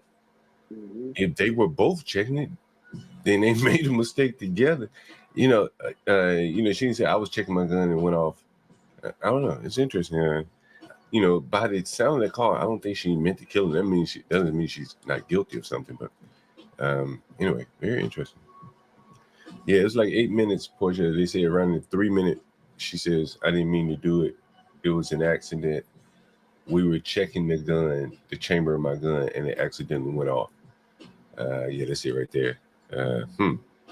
Very interesting. Very interesting. Well, guys, this has been great. I got to get out of here. It's 3 hours, 30 minutes, and 29 people in the audience. It's always a pleasure to come have someone on. Peace. Same here, Latino. And guys, if you're still celebrating Black History Month, look forward as opposed to the past. There are a lot of things you can do to make the future a lot brighter as opposed to complaining about the past. That's just my thoughts about everything. Anyway, again, thank you for joining the stream. We're on Twitch, Rumble, John Galt Presents, I think, Urban Landlord Clips or something like that as well. So make sure you support the channel. Portia J, our wonderful editor, $20 a day for Portia J. We can muster that up somehow. It's about $1 a person right now. And of course, Stanley Cross and HB2N and me, John Galt, and Get Crack. Thanks again.